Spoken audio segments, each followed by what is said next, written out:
with which it has been met.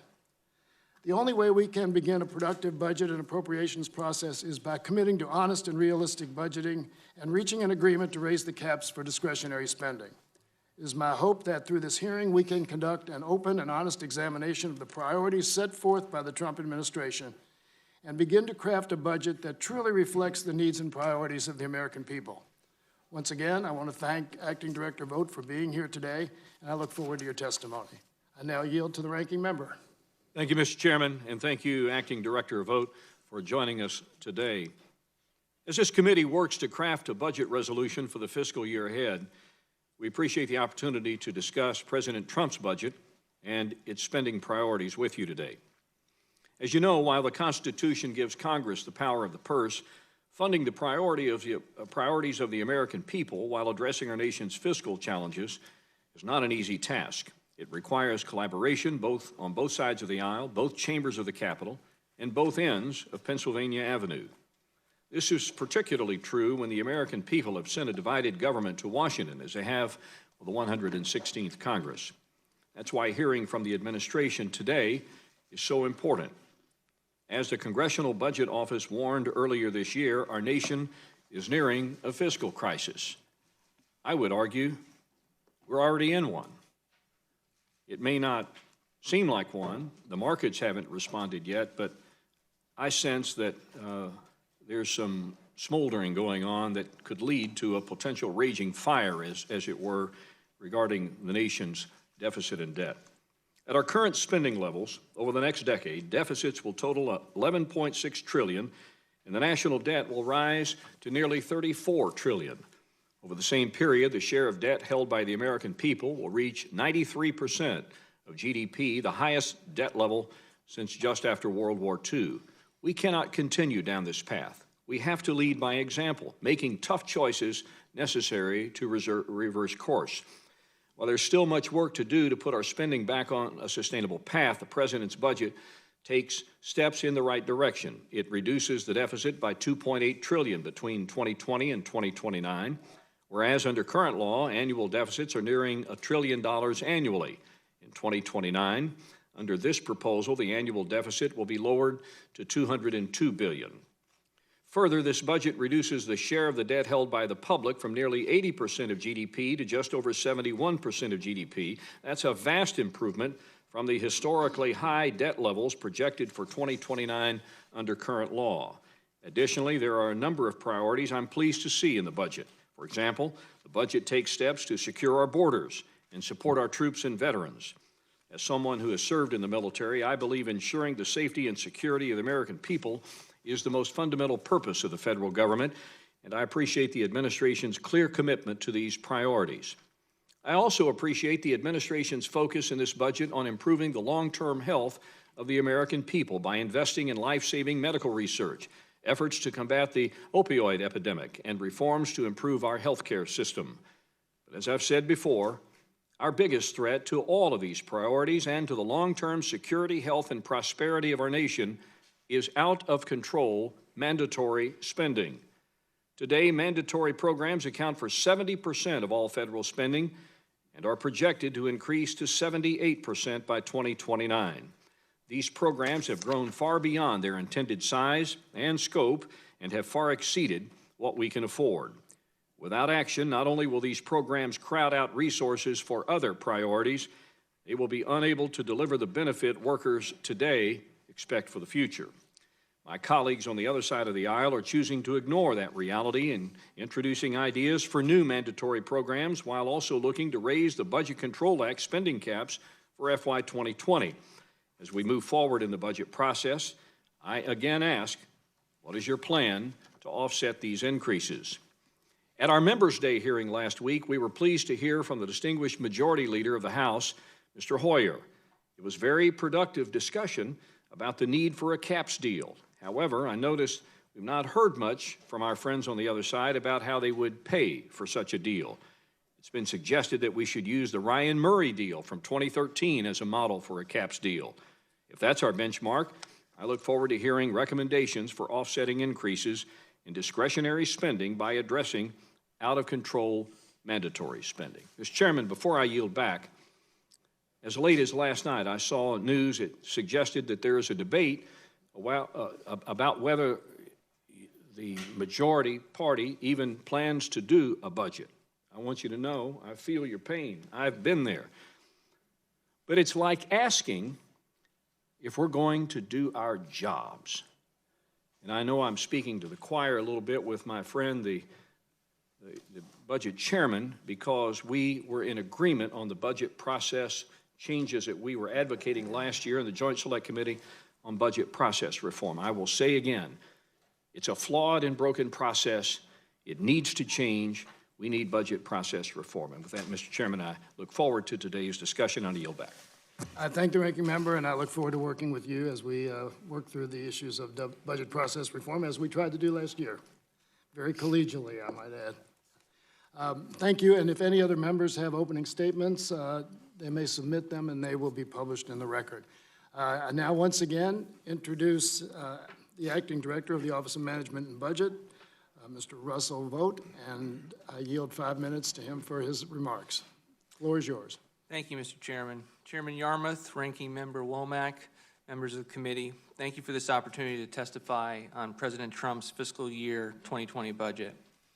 Yesterday, I submitted my full statement for the record. However, for my oral testimony today, I just want to hit a few key points. Over the past 2 years, President Trump has unleashed the American economy through his pro-growth agenda, which we've coined Maganomics, resulting in a return to prosperity for the American people. Working alongside many of you on this committee, President Trump signed historic tax reform into law, marking the first time in more than 30 years that our nation's tax code was updated and improved. It provided much-needed relief to all Americans, especially the middle class. Throughout his administration, President Trump has implemented a robust regulatory agenda, resulting in small businesses in the American economy saving more than $33 billion in burdensome regulatory costs. However, these great achievements will be challenging to maintain if we do not get our fiscal house in order. Annual deficits are continuing to rise and will exceed $1 trillion a year. Interest payments on the national debt are projected to exceed military spending in 2024. The national debt nearly doubled under the previous administration and is now more than $22 trillion. This level of debt is unsustainable and threatens the prosperity and economic freedom of future generations. The President's commitment to fiscal responsibility has been outlined in previous budgets, and again today he is requesting more reductions to both discretionary and mandatory spending than any other president in history. Yet each time this president has called for fiscal restraint and spending reform, he has been blatantly ignored. Instead, those opposed to decreasing Washington spending have called for large tax increases as a means to reduce deficits. However, not only would this punish taxpayers, destroy jobs, and slow America's economic engine, but it would also ignore the reality of our current fiscal situation. Contrary to fearful predictions of the passage of the historic tax reform, revenues are increasing and are in line with 50-year historic averages. The problem is not that Americans tax too little, it is that Washington spends too much. This budget is yet another fiscally responsible and common-sense spending plan from President Trump. I look forward to working with members of this committee and Congress and remain hopeful that we can prove to the American people that their government is capable of balancing the budget by prioritizing efficient and effective spending. Thank you for your time. I look forward to answering your questions. I thank the witness, and as is our pattern, the ranking member and I will defer our questions until all of the other members have had their chance. So with that, I yield 5 minutes to the Vice Chairman of the committee, Mr. Moulton of Massachusetts. Mr. Vought, thank you very much for joining us here today. I want to share a quote from a prominent politician who talked about endless deficits and said that they would, quote, weigh the country down like an anchor, and that we are on the verge of a debt crisis. Do you know who said that? It was Speaker Paul Ryan. In 2013, he was commenting on the Obama administration in the midst of the 4th straight year of reducing the federal deficit as a percentage of GDP. In reality, how much have deficits and the debt exploded due to the Republican tax law? Deficits have certainly worsened in the first 2 years, but over 10 years, we believe that deficits will improve, and that as a result of the tax cut and the overall economic Do you program. believe that deficits will improve? It's interesting because the OMB has consistently revised up its estimates since the tax law was passed for how big the deficits will be. Is that true? Our economic program over the life of 10 years. Mr. Vought, is will that pay true for that the you have tax cut. revised up your deficit estimates since the tax law was passed? Our estimates have been revised to account for the fact that the tax cut in the short term has led to an So they've increase been revised up, is that correct? in the short term, but not Yes, over they've the- been revised up. but not over the Thank long you. term. So 1.9 trillion is the estimate that we have over 10 years. That's the estimate that you've produced. I'm just curious, how many of Mr. Trump's $8.6 billion walls could he build with $1.9 trillion? I haven't done the math on that, sir. It's more than 220. 220, not 220 miles, 220 of his full walls. Now, just to compare that to some Democratic priorities, what do you think $1.9 trillion would do for education funding in the United States? Would that make a difference in our kids' lives? We believe this budget fully funds what is necessary to continue to educate our children. We have $50 billion. So that we can continue falling behind South Korea, China, other competitors around the world in our education standards? Is that what you would like to It's one continue, of the Mr. reasons Vought? why we are putting forward a different type of proposal. We have $50 billion in school choice tax credits that can be done at both the public level or at the private level. It's a paradigm shift that we think is important. We don't think that. But continuing $1.9 just- trillion devoted to education, that wouldn't be important. We believe that we need to fund the education programs that work, that are efficient, that lead to student outcomes that are beneficial. And we also think it's important to look at different ways to be able to invest in our children. We do not believe that a dollar spent necessarily equates with a dollar. Oh, I agree with you, Mr. caring. Vought. There's no debate there. But it's a matter of who's doing the spending. Our view is that parents and families, states and localities can often do a better job of educating our children. Sometimes they can, but $1.9 trillion wouldn't help. We believe we are Would fully it help, funding Ms. what's necessary to educate our children. Okay, to so invest in that's all. programs. It wouldn't help. How many years did President Trump claim it would take to eliminate the national debt under his program? The President made a commitment to the American people to get our fiscal house in How order. many years and to did he start say? a conversation. Do you know how and many be able years? to do it You within worked 8 for him, years. Mr. Vought. How many years did he say?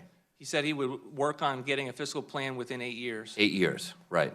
8 years, 2017 to 2024. How high does the CBO project the budget deficit to be in 2024 at the end of those 8 years?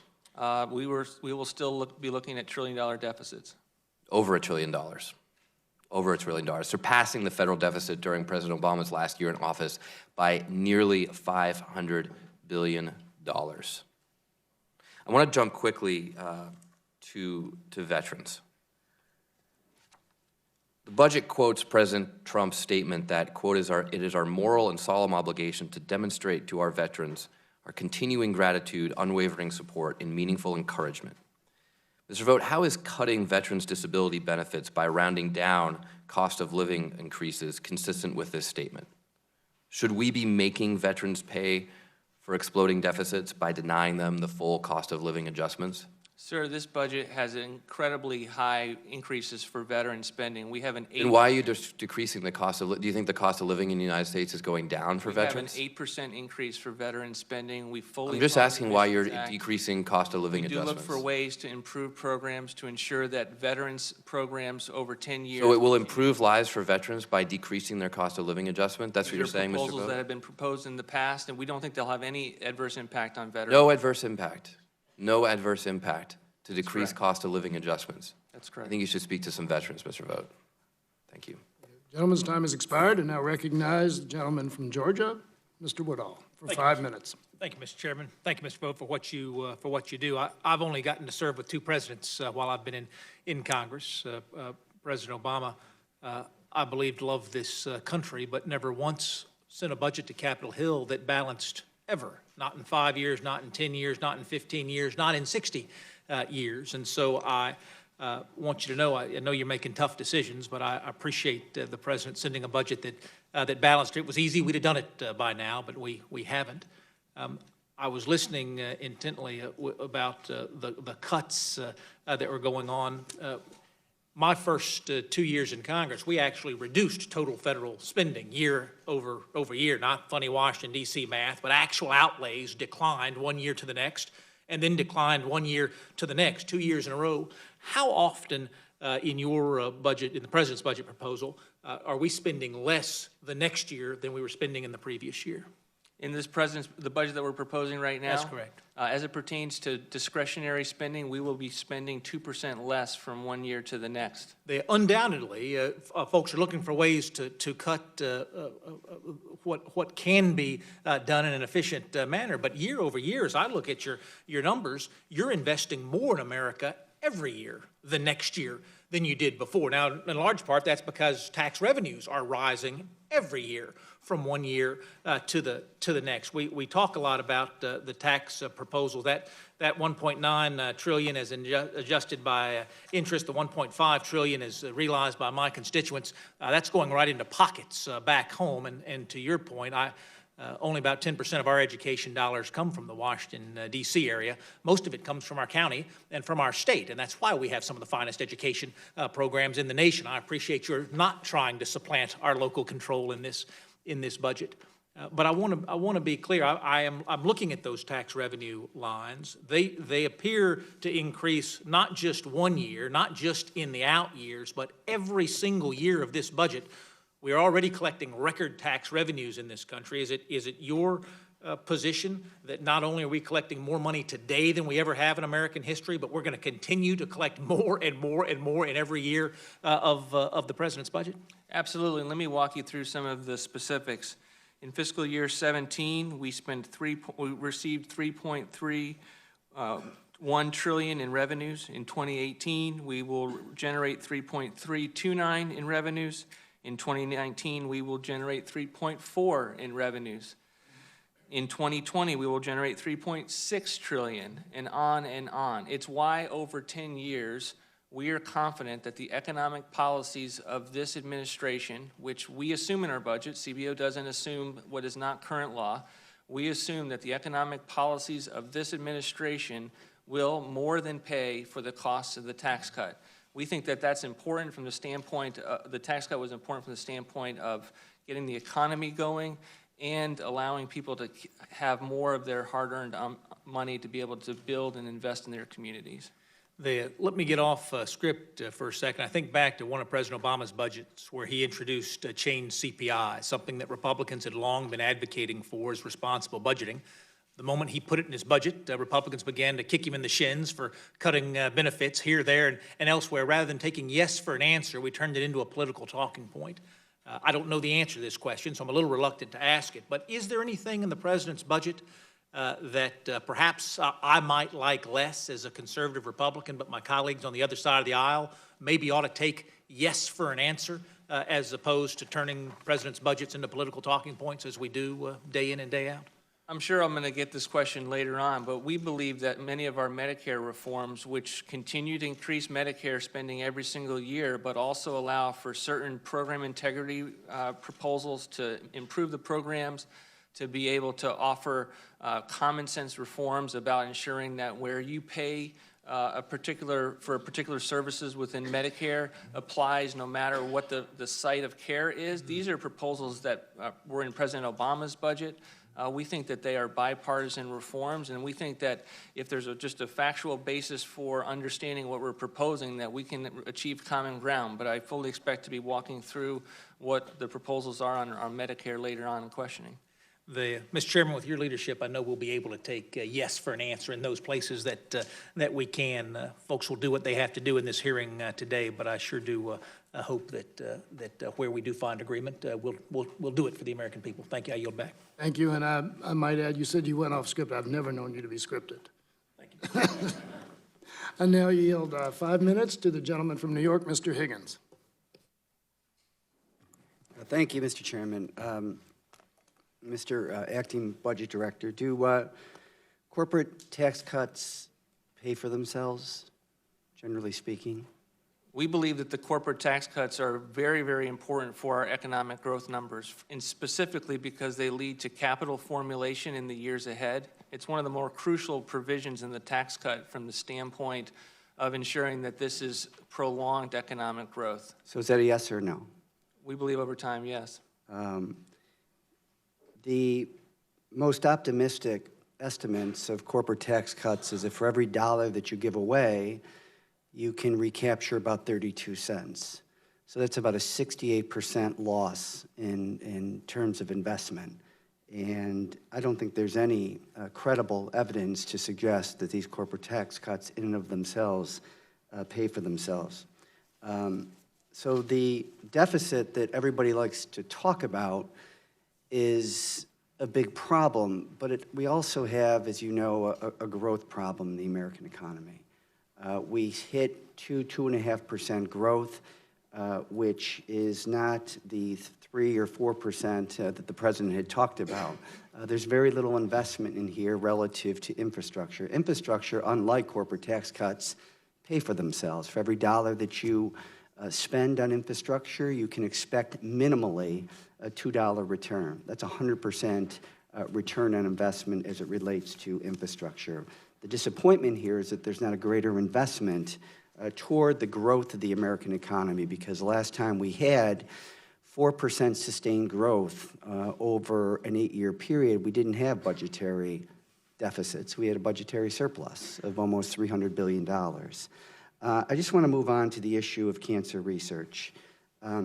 This budget is showing that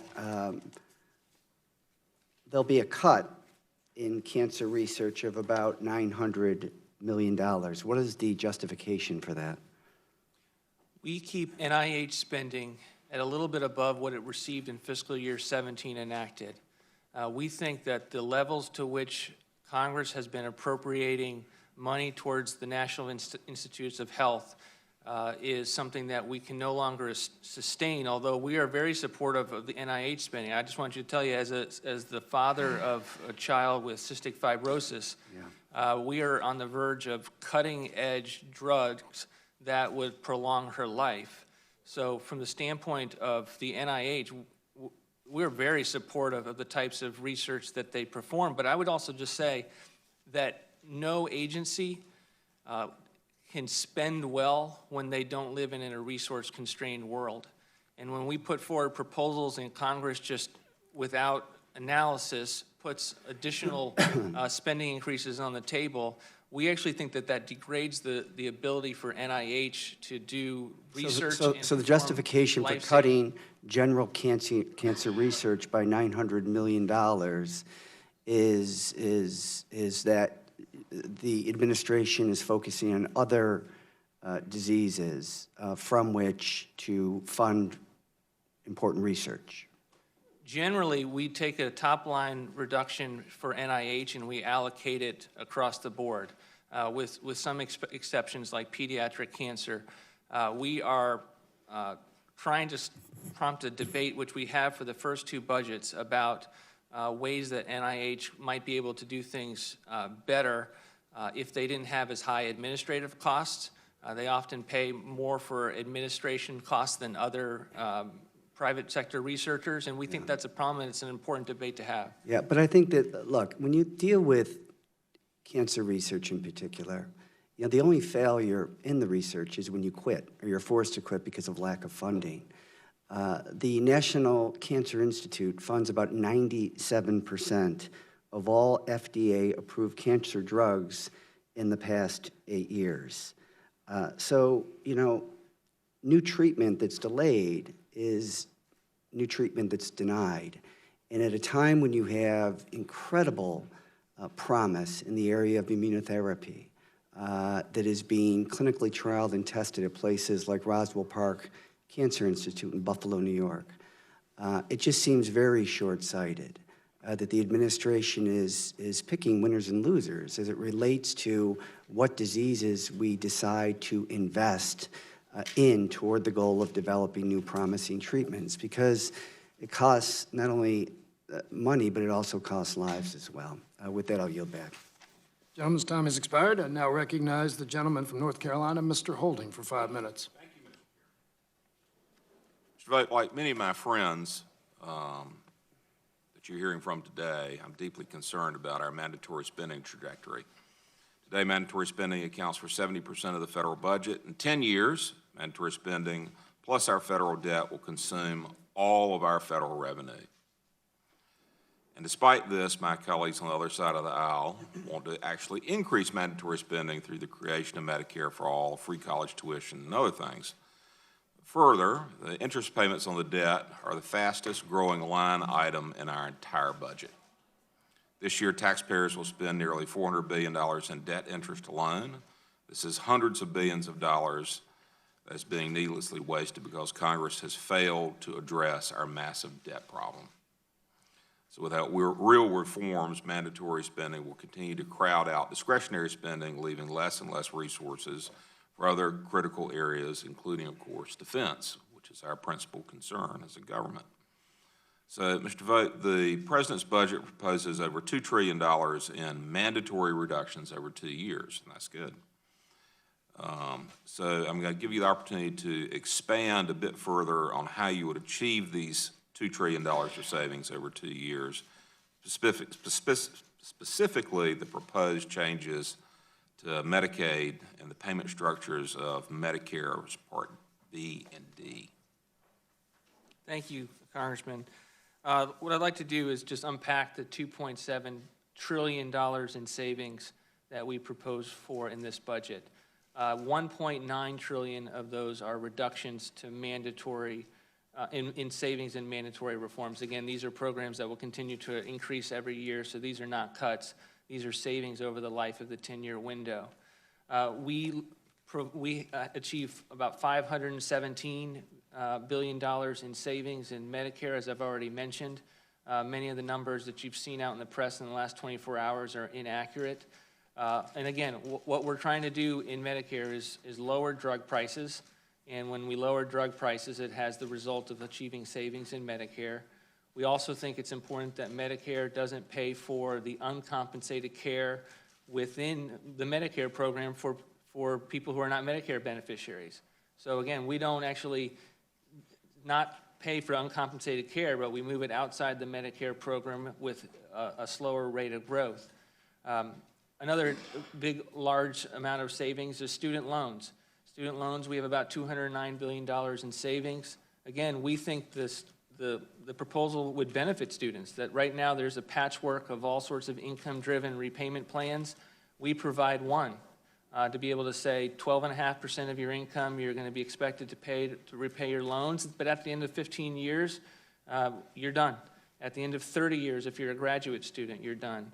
We also think that welfare reform is important. We have about $300 billion in savings in welfare reform.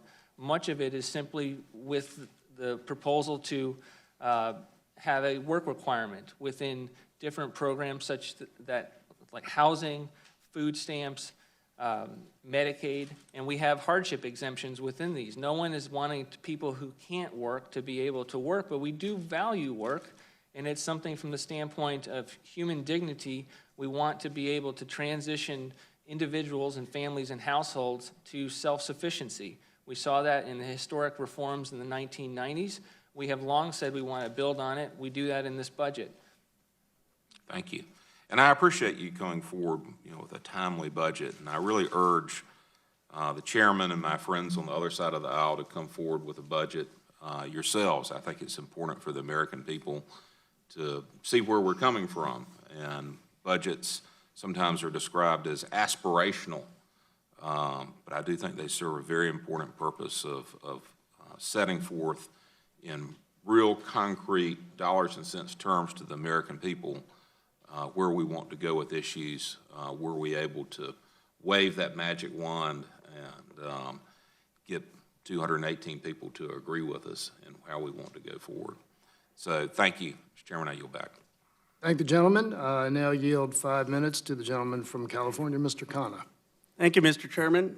I just want to get some facts out, not in any partisan way.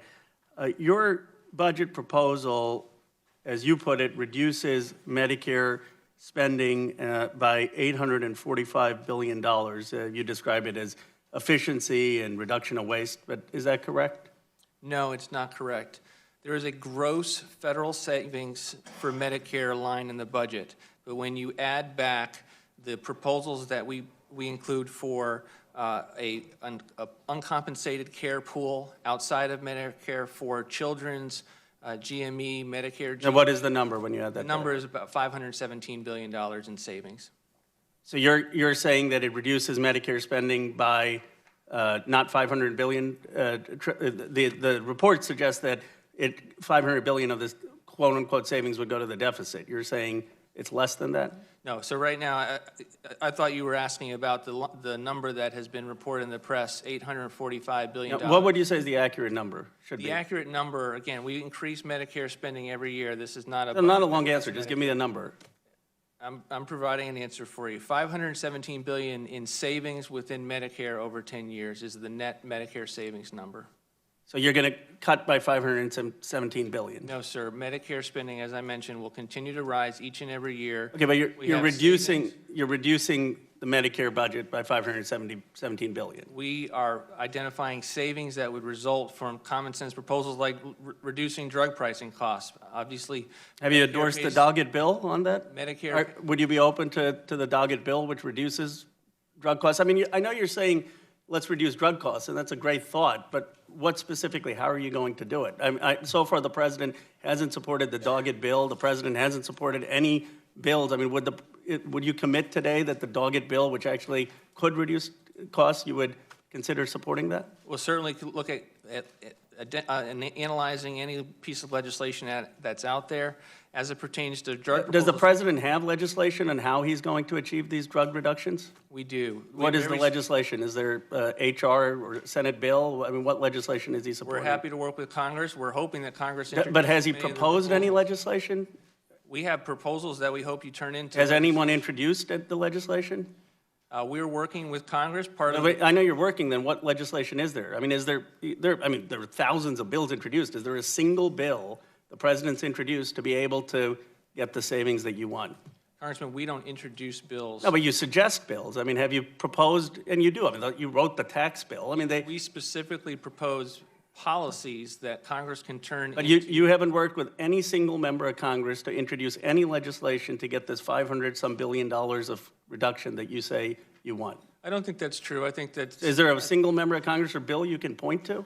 I think the Health and Human Service Department has an active legislative office that is working to turn these policies into actual proposals. I don't want to belabor it, but if you could maybe submit for the record what legislation we can get behind that would get $517 billion of drug cost savings. So far, I only know the Doggett bill. I mean, maybe there's some other magic solution. The other thing I want to quickly go over is you propose $1 billion of cuts in the National Science Foundation. Is that correct? We have cuts to the National Science. I was with Secretary Condoleezza Rice the other day. She's near my district at Stanford. She said the single biggest thing we can do for the national security of this country is double our National Science Foundation. Would it be accurate to say the president would disagree with her characterization? No, we have, in a time of $1 trillion deficits, we believe that $7 billion for the National Science Foundation is a very healthy budget. And I I would know, just point but you out would that disagree with her characterization that we need to double it. By definition, you're saying we need to cut it by $1 billion, correct? we think that the National Science Foundation is very important. We think I that I get all that, but you would important disagree with her characterization that we need to double the budget. I mean, your I haven't budget had on a the conversation with Secretary Rice about this. I would just point out that the National Science Foundation doesn't need to be immune from looking at waste, fraud, and abuse. To the extent that they spend money on wine-making programs, they're supposed to be investing in science, and yet we still find that waste, fraud, and abuse is not something that they are free from. That's the conversation we want to have. And you're cutting the National Institute of Health budget by $4.9 billion, is that correct? We bring the National Institutes of Health down to about $33 billion. Do you see why, I mean, not trying to be partisan, do you see why some people may think that you don't believe in science and technology when you're cutting the National Science Foundation by $1 billion, when you're cutting the National Institute of Health by $4 billion, which the Republican Congress, by the way, increased $2 billion last time, and when you're disagreeing with people like Condoleezza Rice? I mean, do you see why that perception might be there? I don't believe I understand why the perception would be there, because we look at the fact that we're spending $134 billion in research and development. That's exactly what we spent in the last 2 years. Now, we allocate it differently, but it's something that we prioritize a great deal. Thank you. Gentleman's time has expired. Now recognize the gentleman from Utah, Mr. Stewart, for 5 minutes. Thank you, Mr. Chairman, and I'm going to move fairly quickly. There's a couple things I want to hit that I think are important. First, Mr. Vought, thank you for being here. I can't imagine you slept very well last night. This has got to be one of your least favorite days of the year, coming here. And frankly, we talk about, Mr. Woodall talked about going off script. I think we're fairly following the script, and that is some of the things we say are very predictable. And I'm sure you anticipated some of that. And I do wish some of our colleagues would give you a chance to answer the questions that they present before you. I think that's common courtesy to give you a chance to respond. I'd like to go through, for the benefit again of some of our colleagues on this committee, two very simple economic facts, just economic realities, and allow you to respond to them, to either agree or disagree if you'd like. The first is that deficits are a function of two things, and only two things. And this is simple math. This doesn't take a genius at all to figure this out. Deficits are a function of revenue and spending. You take the difference of those two things, what the government takes in and what the government spends, and that is your deficit, or in some cases, your surplus. Would you agree with that? That's very simple, true? Yes, Congressman. Okay, thank you. And so can you have an honest conversation about deficits and only talk about revenue, only talk about some tax policy that either increased or decreased the revenue, or do you have to talk about spending as well? You have to talk about spending. Of course you do, because it's those two things. And I think anytime we have a conversation on this committee where we are pointing the finger at deficits and only talking about tax policy, it's fundamentally a dishonest conversation at that moment, because you have to consider spending as well. And I'll give you a good example, and I'll bet you know this, because you're obviously very, very bright, and it's amazing to me that you can come up with these numbers and answers off the top of your head as a very, very complicated and intricate budget. But going back to when I was younger, Ronald Reagan was famous for tax cuts. And yet after the '82 recession, I'm curious, do you know what happened to government revenue after those tax cuts and the recession was over? The revenue increased. Every year that he was in office, every year after the recession, his government revenue increased because of his tax cuts. And once again, I think that's just an economic fact, that you can have economic growth which leads to revenue increases as a result of tax cuts. And again, it's dishonest argument when you are not willing to recognize that. I'd ask you to respond to what I've said here, proposed. Is there anything that you would add or that you think is worth emphasizing? I just think that it's important to reflect on the fact that in the 1960s, we had spending and taxes as a percent of GDP roughly in the 16% range. Since the 1960s, we have seen spending skyrocket to in the neighborhood of 22% as a percentage of GDP, whereas revenues have ticked up to be in the neighborhood of 17%. The last 50-year average is around 17%. So one of the reasons why we think it's important to maintain revenues where they are and not go in that direction is that revenues under this budget, even though they have a slight dip in the short term, will average at exactly their 50-year average of 17.3%. So we think spending is the problem. We've been upfront about that, and that's not even getting into the fact that when you are raising taxes, not only are you increasing the burden of the American people, but you're also worsening the economy, and we wouldn't want to do that either. Well, and so you had a more technical and precise way of making the point that I just made, and I appreciate that. I want to hit something really quickly in a minute and 10 seconds. I was a former military member, Air Force pilot. When I was flying, we had something like 156 fighter squadrons. Several years ago, we had 57. 156 down to 57. When I was flying, there was no question in the world that we were the best military in the world, and that we could take on any adversary and win and defeat them in combat. And as you may have seen in a recent RAND study and some others, there are serious questions about whether that remains true. Would you address the importance of increasing the military spending and why that is a priority for you and for this president? It's very important. I just talked with him about it yesterday, and the importance of this $750 billion defense budget being used to procure the aircraft that we need, the battleships that we need, the research and development that we need, the missile defense that we need, 110 new aircrafts, 12 battleships putting online with this budget.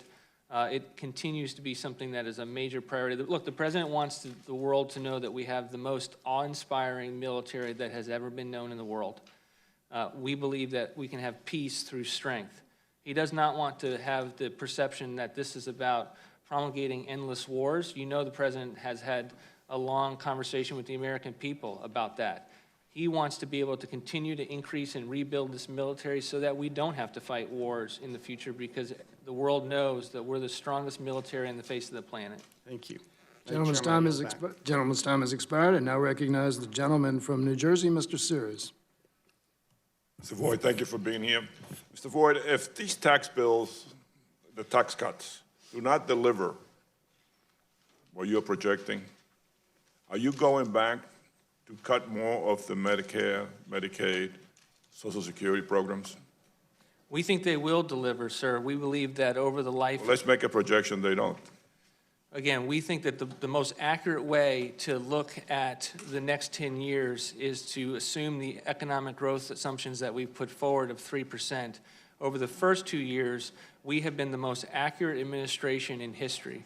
We projected 2.5% and 3.1% when Larry Summers said that that was ridiculous and outrageous and that we were delusional.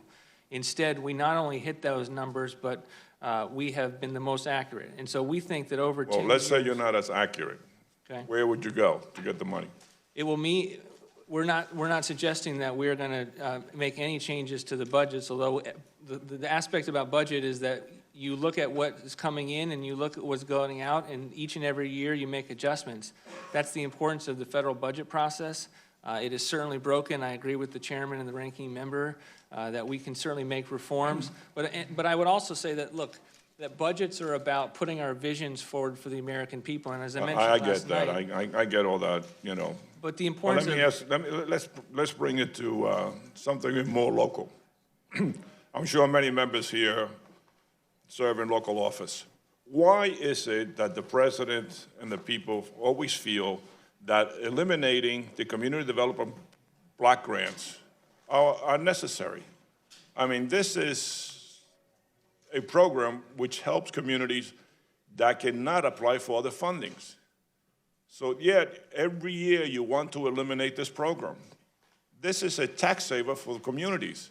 I just don't understand why they feel it's necessary to just abolish.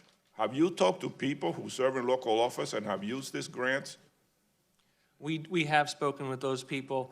We look at this program and we've looked at its record since 1972, 74, when it was initiated. And it's about $170 billion that we have spent on this program, and we have seen no economic results as a result of it in terms of... Well, look, I of disagree with you there. terms I of have the- served local office, and many people here have served in local offices. This is a tax saver for that community. Rather than increasing taxes in the community, you get a grant for $100,000 to do a street. That means you don't pass it on to the taxpayers. So all of those taxpayers, sir, are federal taxpayers as well, and we have $1 trillion deficit that we can't afford. I agree with you. And this tax cut doesn't help. We think it does. We think that it puts more money in the pockets of harder working American people to be able to spend I hate to disagree with you, but in their communities. it's already hurting New Jersey badly. We're probably one of the states that are hurt the most by these tax cuts. The other issue that I have problems with is cutting affordable house money. Have you made any contingency plan once you start cutting these programs that you're going to have more homeless people on the streets? What are you going to do for those people? Our budget projections, and I appreciate the question, because one of the questions that's at the top of my mind every time we write the budget for the Department of Housing and Urban Development is to make sure that we're not causing homelessness. I don't want any of the proposals that we put forward to have that result in any way. So all of the reforms that you have in here would not lead to additional homelessness, but the reality is that we have housing programs that are on, because they're contingent on local rent rates, which are increasing, that the housing programs are almost acting like a mandatory program in the drain that they have within the discretionary budget. So we are trying to put forward reforms and update. Where do veterans fit on this? I mean, we need housing for veterans. And if we cut affordable housing, where do veterans fit in all this? Again, we don't think that there'll be any increase in homelessness as a result of this budget. We have a healthy, ongoing increase of 7.5% for the Department of Veterans Affairs, specifically because we don't want to ensure, we want to ensure that veterans are fully funded. My time is up. Thank you, Chairman. Thank the gentleman, and now recognize Mr. Johnson of Ohio for 5 minutes. Thank you, Mr. Chairman. Acting Director Vought, I really appreciate you being here today to present the President's budget request. And I appreciate that this budget addresses the mounting problem of unsustainable debt that we're facing in our country, especially on the mandatory side of the ledger, where about 70% of federal spending happens, as well as discretionary policies to right-size the government so that it works for all Americans. I also think the proposal to continue the tax relief provided by the Tax Cuts and Jobs Act is a wise policy, given what we heard from the CBO director earlier this year, that increasing taxes, which would obviously be a requirement to fund all of the new spending programs that my colleagues on the other side are presenting, that increasing taxes would dampen economic growth, job creation, and wage increases. So I'm glad to see that the budget proposes, a proposal includes $2 trillion in savings from reforms to mandatory programs. Director Vought, do you agree that mandatory spending is the true driver of our debt? I think it is a definite driver of our debt and our spending problem, certainly structurally in the years ahead, particularly after the 10-year window. But I wouldn't want there to be an impression that discretionary spending is also not a driver of our national debt. We have 30% that is spent on discretionary spending. We have $1 trillion non-defense budgets every single year. And I think one of the things that this budget is trying to articulate and prompt a conversation with Congress about is that we often say that we're for getting a handle on mandatory spending, and then we pass $350 billion budget agreements that we can't afford because we've never grappled with the paradigm between $1 of non-defense increase for $1 of defense. And the problem with that is, A, we think we need to have a debate about all of those non-defense dollars, and we want to find waste, fraud, and abuse as well in defense dollars. I don't want to let that off the table. But I want to get to the mandatory side of the ledger because we don't work over there. I mean, I get all of the discretionary and defense spending. Mm-hmm. I get that. But as you mentioned, that's a very small part of what the federal government spends. And even if we zeroed out all of that, the spending curve is still going in the wrong direction. So again, would you agree that mandatory spending is the biggest driver of our national debt? It is a very, very large driver of our national debt. How can you say it's not the biggest driver if it's two-thirds of what we're spending? Because I don't want to leave the impression that discretionary spending... I didn't say it wasn't important. I didn't say discretionary wasn't important, but we've got to continue to make the case that mandatory spending is the main driver, and without that, without addressing it, we're never going to get out of this debt crisis we're in. So could you outline some of the key mandatory spending reforms that are proposed in the budget? Sure. We have proposals to find savings in student loans by consolidating programs and offering one student debt income repayment plan. We have savings and reforms in welfare to provide a work requirement in welfare and expand the current work requirement to other programs. We have savings and reforms to federal retirement benefits to more appropriately align with the private sector. We have reforms to healthcare, to continue to repeal and replace Obamacare and find savings in that. We want to restore balance in Medicaid, and we offer a state healthcare block grant that lowers the cost so that we can allow states to target the most directly eligible participates in Medicaid so that Medicaid focuses on those individuals. So we have $1.9 trillion in mandatory savings. I don't want you to come away with the view that we don't think it's absolutely important. But I do want to prompt the debate to suggest that to the extent that we just say mandatory is the problem, so we're going to keep increasing discretionary. And then when we do these cap deals and the mandatory savings that were at least in the first 2 rounds and not the third, the mandatory reforms that we're talking about are not the type that are in our budget. They're things like extending user fees. They're extending laws that were already in place. We don't think that that's actually the types of reforms that allow us to fix the exact problem that you're addressing. But I do appreciate the question. Okay, all right, Mr. Chairman, I yield back. I thank the gentleman. I now recognize the gentleman from California, Mr. Peters, for 5 minutes. Thank you, Mr. Chairman. Thanks, Mr. Vought, for being here. Your budget assumes long-term growth rates that are a full percentage point above the projections by CBO and the Federal Reserve and most private forecasters. And it's one thing to wish for economic growth that's 50% stronger than everyone else. It's another thing to build your budget based on it. You've explained the basis for your confidence in your 3% projection. But what would the deficit impact be if the economy grew around 2% over the long run, as most other forecasters believe? Sure, thanks for the question. My answer is 2 parts. Number one, we've had an understanding that has turned out to be true that our economic policies would lead to growth.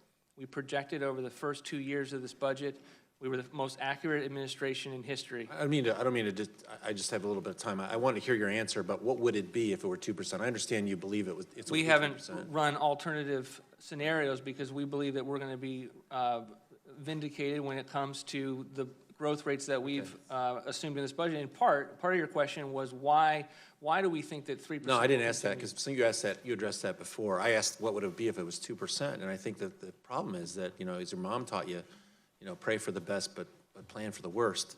We're pretty exposed if growth comes in around 2%, and we haven't planned for it. Let me ask you a question about energy. Your budget cuts energy research and development programs by more than 60%, while eliminating tax benefits for businesses and households that invest in renewable energy, energy efficiency, and electric vehicles. But the administration's own assessments conducted by independent evaluation experts show that the Department of Energy's clean energy programs have provided at least $7 in benefits for every $1 invested, and probably much more, compared to what the private sector would have achieved on its own. We talk about dynamic scoring in the context of tax cuts, but here's an example where we're getting a return on our investment. Why would your budget slash programs that are successfully supporting U.S. innovation, competitiveness, and job creation in emerging clean energy industries that are also protecting the environment and public health? We believe that in a time of trillion-dollar deficits, that the resources that the Department of Energy has should be devoted towards basic research that would not otherwise be done by the private sector. It should not be focused on applied research that are the types of activities that the private sector could continue to do. That said, we fully fund basic R&D. We keep all the labs open, and we are cognizant of this important activity being funded by the private sector. I notice your budget proposes larger cuts for renewable energy and energy efficiency than for well-established and highly profitable fossil fuel industries. Is there a reason for that? There is not a specific reason. When we set those budgets. budgets, Do you believe that the fossil fuel extraction industries still need propping up? we have generally taken an approach of all of the above from an energy perspective in this budget. We do have some specific investments. For instance, we have a new fast test reactor to support the nuclear industry, which is something that many experts say is absolutely vital to have a thriving nuclear industry. I was just referring to the tax support for fossil fuel extraction. Sure. Again, our tax policies are over time, we're trying to align with our view that spending, in this case subsidies, should be devoted towards basic R&D as opposed to more later stage. Maybe we'll get to an equal treatment over time. With respect to the border, responsible border governance includes protecting migrants and honoring our national and international obligations for asylum claims. There's thousands of asylum-seeking women, children, and men. Whatever you think of the law as it is, we need to process those folks. How does the budget increase our capacity to process asylum claims quickly and humanely? And specifically, are we putting more money into asylum officers and other related personnel? If so, how much? Happy to get back to you on what we're specifically providing for asylum officers, but it's an absolute priority of this budget to deal with the emergency on our southern border. Great. We continue to request funding for the humanitarian crisis that we actually found common agreement with this body on. I'd like to hear from that. I guess the other question I had is, you got 171 Customs and Border Protection officers in the budget designated as Office of Field Operations officers to staff ports of entry. We'd like to see clarity on that as well. We want to make sure that that's Happy to provide that, way. sir. Finally, any thoughts on the effectiveness of IRS enforcement? Do they need more resources to be more effective and to make sure that everyone's paying their fair share of taxes?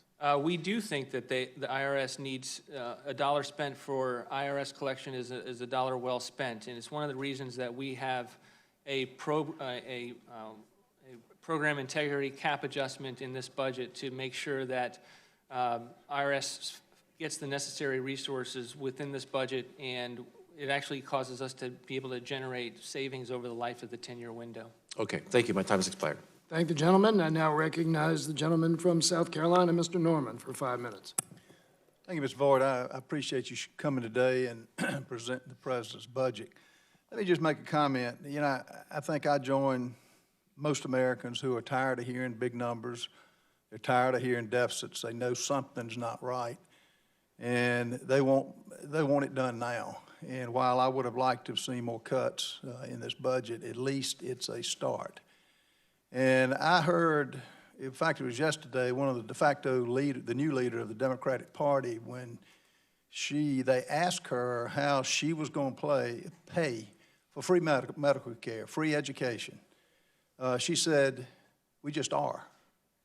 And I've got a solution. And I'm from the private sector. I'm a real estate developer. Here's my solution. I will go along with her free medical care, get the doctors to work for free. I will go along with the free education, get the tenured professors to work for free. That solves the whole problem, and maybe even let Congress work for free, sacrifice our salaries. That being said, I keep hearing about the wall, you know, the dollars funding for the wall. Will you agree that not having any type border security is costing this country a dollar amount? Yes, I would. Would you entertain maybe $111 billion a year, more or less?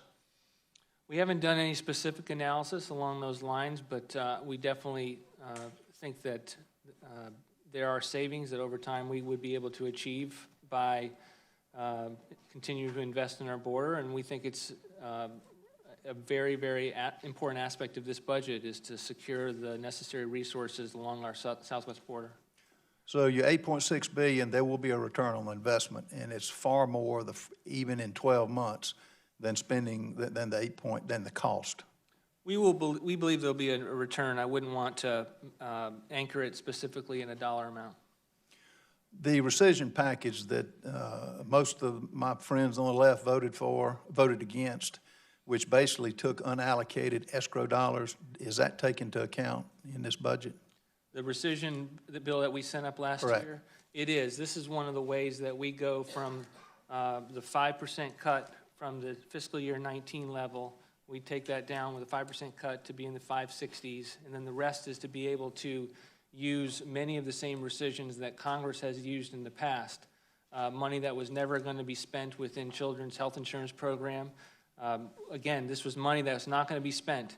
Congress, since 2011, has used these chimps, these rescissions, to the tune of $58 billion. And yet, the minute that we try to use that to actually deal with our deficit or to remove them from the appropriations process so they can't be used as an offset, somehow we're hurting families and children's health insurance programs. So, yes, we do rely on them to get down to the actual cap level, and we think that we know there will be absolutely no impact on children's health programs. What you just said was exactly what Mick Mulvaney said when he mentioned he could not understand why there was any argument over this $15 billion in cuts. The money couldn't be used even if they wanted it to, so this is not a cut. Let's go over what Mr. Johnson mentioned about you would agree that the biggest cost to or I guess the biggest factor is mandatory spending. Again, I would agree that it is one of the largest drivers, and I might actually agree that it's the biggest. But when I say that, I'm trying to avoid conceding the fact that we have not dealt with our discretionary problem, and that in many ways is how you start as a country getting a hold of your fiscal challenges, is by identifying the waste and the abuse and the inefficiencies in the votes that members take every single year. This is the process that's not on an autopilot. And so what we're trying to prompt a debate with this Congress is to say, yes, let's talk about mandatory spending. We've proposed more savings in any president's budget in history, but not at the expense of continuing to increase agencies year over year and what they're allowed to spend, because quite frankly, those have a significant impact on the American people.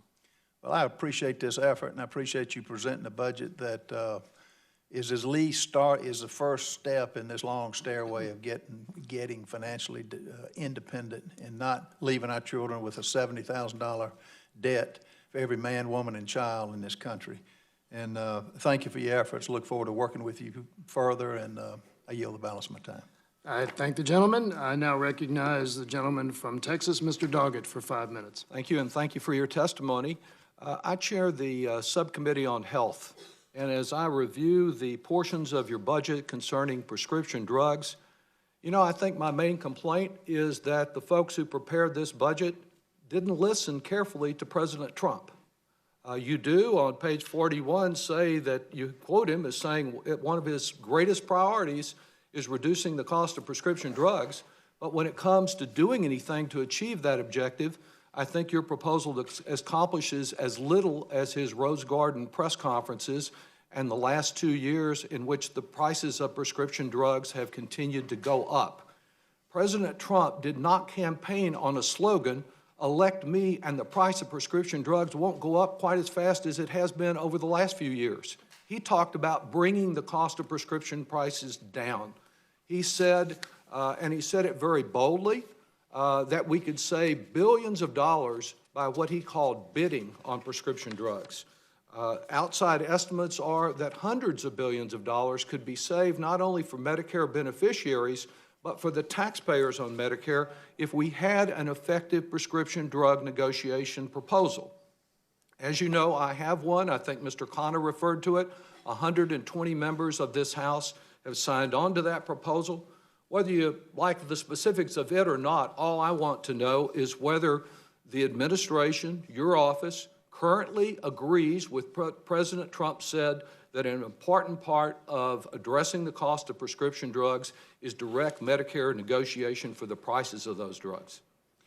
Sir, President Trump has not put forward those policies in this. He hasn't proposed what he advocated as a candidate. This administration has put forward a number of proposals to lower drug costs. We see many of the same But issues. Medicare prescription drug negotiation is not one of them, and are you against it? We have not proposed those policies as an administration. It doesn't mean you're against it, you're just kind of agnostic on it? I think we want to have we want to continue to have a conversation with Congress about Well, that's good. all of the proposals that you all have put forward, similar to how we would do an infrastructure. Well, I want We to have talk an about open that. mind. I want to talk about that next, because I have some questions about that as well. But I want that genuine conversation. Let me ask you a more specific issue. You and all of our colleagues are well aware of the opioid crisis we have in this country. Big Pharma has exploited that crisis by raising the cost by 700% of the life-saving opioid overdose drug naloxone. It's a burden that's borne largely by our first responders, by our police, our firefighters, and our EMS, and taxes local taxpayers to provide it. President Trump's own opioid commission recommended that we at least negotiate the price of naloxone. And last week in the House Oversight hearing, the Office of National Drug Control Policy Director Jim Carroll, part of your administration, said he couldn't agree more with the need to negotiate the prices of naloxone. Could you agree we at least ought to do that and help our first responders provide this life-saving drug at a reasonable price instead of be gouged by Big Pharma? I would defer to the statements of the other members of the administration that have been more acutely involved in this issue, and happy to work with you on lowering the cost of drug prices. Thank you. Now, you mentioned infrastructure. We've gone now over 2 years, and all we have now is the same one-page description of the president's plan that we had this time last year. I say all we have because it actually includes 1/3 less in resources than you provided in the one-pager last year. You propose in this same budget that you solve the people that are stuck in traffic all over America today by cutting the Department of Transportation budget by 20%. I don't see how cutting the transportation budget by 20%, reducing by 1/3 the amount of resources that you want to provide, is going to get people out of the gridlock that we have all over the country today. We need a bolder infrastructure program, and just like on prescription drugs, we need this administration to lead. That's the only way our Republican colleagues can be supportive of the revenue needed to deal with our infrastructure problems. We were told only last week in the Ways and Means Committee that it will take $160 billion over the next 10 years just to keep the third-rate system we've got now. If we're going to upgrade it, we have to have more revenue, more resources to do that. Finally, with reference to education, I'm greatly troubled that at a time when we face a physician shortage, a growing shortage, you propose to eliminate all of the loan forgiveness programs that are available to get those physicians as well as law enforcement and teachers into underserved areas. This is a great step backwards, as are your cuts in student financial assistance. I hope you'll reconsider those. I do hope that our Republican colleagues, because this does so much embody the values of the Trump administration, will put your entire budget up for a vote. We need an up or down vote on your budget as you proposed it, 100% the way it is, to see whether they want to go along with these cuts to education, to health care, to Medicare, and not doing enough about prescription drugs. And with that, Mr. Chairman, I yield back. Thank you. Gentleman's time has expired. Would the witness care to respond to any of that? Or I don't think there was a question there, but. Just briefly on infrastructure spending, it continues to be a major priority of this administration. We put forward $200 billion, which is the same amount of previous budgets. From the standpoint of why less detail, I do think it's an important clarification. We're responding to the fact that the further details that you all have soundly not proposed legislation as a result of, you have your own views as to how we could structure an infrastructure package. We want to allow you to do that, and we're very interested in what you With all all send due our respect, way. is that your response to why you cut the Department of Transportation by 20% and why you reduced the amount of total resources from $1.5 trillion last year to $1 trillion this year? Yeah, just real briefly. Looks like you're going backwards. It's not going backwards, sir. As you know, when the last CAPS deal was struck and there was a substantial increase in non-defense spending above what we allocated for our budget, we asked Congress to say, use a portion of that non-defense spending to really invest on the discretionary side of the transportation department. It was in some respects, a one-time bump. The Department of Transportation is being set at above the fiscal year 17 level, so we feel like we are continuing high levels of infrastructure and continue to be committed to it in the years ahead.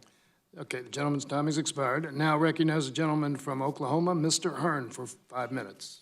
Mr. Vought, I want to thank you for testifying today, and I appreciate your work and this administration's commitment to lowering our national debt, protecting our nation's borders, and rebuilding our military, the greatest threats to our national sovereignty. You know, as a reminder to us all here, the federal government has no money. It only has our taxpayers' money, and we're supposed to be good stewards of that. And most out there outside the Beltway would say we've been a terrible steward of the money that we have sent us now. You know, unlike a majority of the politicians in Washington, D.C., I've been a small business owner for over 30 years, a job creator, on the other side of the legislation and the laws that we've passed. And it's refreshing to see an administration operating its budget as efficiently as a business. As I know, and as the President knows, in business there are three things to consider when evaluating a budget. Either there's a revenue problem, a spending problem, or both. Just as a small business owner, my business has never had an open checkbook. We had to make a budget just like a house. We couldn't spend more than we bring in. When a business person needs to raise revenue, he or she has three options. They can raise prices, which results in our customers going to a competitor to get a better deal, increase sales, meaning your existing customers buy more per product, or increase your customer base, meaning you get more new customers coming through the door. Similarly, when the government needs to raise revenues, it can raise taxes, which will discourage innovation, entrepreneurship, and economic activity, or stimulate the economy by cutting taxes. We see this working with the Tax Cut and Jobs Act, with companies giving out large bonuses, benefits increases, and raises. Or increase the number of people working by deregulating businesses. When the government gets out of the way, it allows for businesses to grow and hire, which results in a larger taxpayer base, which again, we have seen this in the Trump administration's enacting this basic principle, and it's working terrifically. In fact, I think you call it Maganomics. My questions to you are, some critics contend that your economic forecast is overly optimistic. Nevertheless, isn't your forecast, which sees real economic growth of averaging 2.9% a year, in line with the long-term average historical growth rate of the GDP here in the United States, roughly 3%? I've never done the math that way, but I'll trust your facts. Okay, always like that. Regarding work requirements, does the President agree that the aim of government assistance programs should be to move as many people as possible off public assistance and into self-sufficiency? We do. We want to ensure that we maintain a social safety net that's important to provide the basic necessities, but we don't want that to be the permanent situation for families across this country. We want to move families and individuals to self-sufficiency. It's one of the reasons that we believe that welfare reform is so important. It's one of the reasons why we believe that work is so important. Even though we do provide certain hardship exemptions, we know that there are some exceptions that are needing to be provided, but we want to be able to increase human dignity by encouraging people to work and getting them to self-sufficiency and off of federal programs. I appreciate the President's wanting to help those who need help, but those who can help themselves need to find a job. There are plenty of jobs out there. In fact, after the tax reform plan was enacted, many economists boosted their forecasts of U.S. economic growth over the next few years. CBO projected Tax Cuts and Jobs Act will create approximately 1 million jobs over the next decade. How much do you think the tax reform has boosted the economy's growth potential? Well, we think that the tax cuts are one of the major aspects of our economic program, and we think of the economic program as holistically. We think that it will lead to 3% economic growth in the years ahead, which if you really unpack that, what's going on there? What separates the difference between our numbers and, say, CBO's numbers? And it's because we are assuming that businesses will invest in capital formulation. We look at the fact that non-residential fixed income has increased by 7%. What does that look like? That businesses investing in their companies and expanding it, leading to additional jobs. And that's why there are long-term implications. This is not just some juicing of the economy. This is long structural change to our economic growth that will pay dividends for decades. Thank you, Mr. Vought. I'd like to also point out that under the Trump administration, we've seen unprecedented job creation with unemployment at 50-year lows across all sectors, with record low unemployment of minority and women. And with that, Mr. Chairman, I yield back. I thank the gentleman. I now recognize the gentleman from Virginia, Mr. Scott, for 5 minutes. Thank you, Mr. Chairman. Mr. Director, do I understand you to say that the tax cuts are going to pay for themselves? The economic program, of which the tax cuts is a major part, yes, we believe will pay for themselves. Okay. When you talk about tax cuts, do some tax cuts create better economic stimulation than others? We do think that there are tax policies do not come in the same ability to impact economic growth. But we do think that the policies that were contained in TCJA, And the ones that stimulate the best are those aimed at the low and moderate income ranges, and the least effective are corporate and high income tax cuts. No, we wouldn't say that. We would say that the policies that are included in the tax cut that the President signed. You would not say that tax cuts aimed at low and moderate income stimulate the economy better than those for corporations and the high income? From a standpoint of economic growth, no, I would not rank those higher in terms of their ability to provide long-term economic growth. I would say that the policies that were included are all important for various economic reasons. Thank you. One former member said he'd never been here with a balanced budget. You can see that I have been here when we had a balanced budget. In fact, there's a pattern on that. If you look at the blue areas, each blue president, going back to President Carter, had a better deficit than he started, and every red president, going back to Nixon, ended up worse than they started. Is that true? I note your chart. I also note that President Clinton benefited from a Republican Congress that was committed to balancing the budget. And he had to shut down the government to stop them from messing up his budget. So don't give them any credit for going into surplus. In fact, when Bush came in, can you tell me what happened during the Bush administration with a Republican Congress that messed up the budget? It did lead to an increase in the deficit. That's right. What did they do to accomplish that feat? We are not here to say that spending control has not been a bipartisan problem. We're saying the exact opposite. Wait a minute. We already established that under Democratic presidents it gets better, under Republican presidents it gets worse. Under the education budget, it's been pointed out that you cut the education department by how much? About 12%, is that right? We contribute another $50 billion to education, so we think that more than offsets the 12% reduction that you note in terms of Department of Education. Okay, and the $5 billion, is it $5 billion a year choice program? It is. $50 billion over 10 years. How do you limit it to $5 billion? Where do we get some details on the program? We're happy to provide additional details from the Department of Education. It is an amount of money that we felt was, that we could justify in the current deficit. The details, how do you limit it? On April 15th, when people file their taxes, how do you know it's going to only be $5 billion?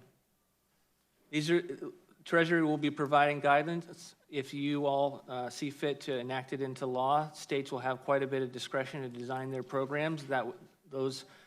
Their discretion would be based on Treasury rules that. So this thing would have to get through Congress before. Absolutely. You could, and you don't have any details yet. On the student loan crisis, what do you do for to help students pay off their student loans? So I understand you cut student loan assistance by over $200 billion. We find savings in student loan programs, but we feel like we have put forward a proposal. Savings like eliminating the public service loan forgiveness program, subsidized loans and payments for account maintenance fees? We consolidate programs to be able to offer one student income-driven repayment plan that we think will provide certainty and allow anyone that's receiving a payment now to be eligible under that. And we think it'll be certainty and very generous. After 15 years, you can walk away from your debt, and for a graduate student, after 30 years, you can walk away. And how does that change present law? As it consolidates, it puts forward a new proposal to do that. Does your budget recognize the pending multi-employer pension fund crisis? We do. We put forward premium increases to be able to further. Premium increases are not going to deal with the hundreds of billions of dollars we're going to be on the hook for if these plans go broke. Do you have a plan to address the multi-employer pension fund crisis? We've had studies at our last hearing on the Education Committee that showed that there will be hundreds of billions of dollars in adverse impact on the federal budget. These things go broke because pensioners will not be paying as much tax. They're going to be more likely to use food stamps and Medicaid, and it'll have an impact of hundreds of billions of dollars if we don't do something. Is there a proposal to do something? It's not the proposal that we might agree on, but there is a proposal to address this.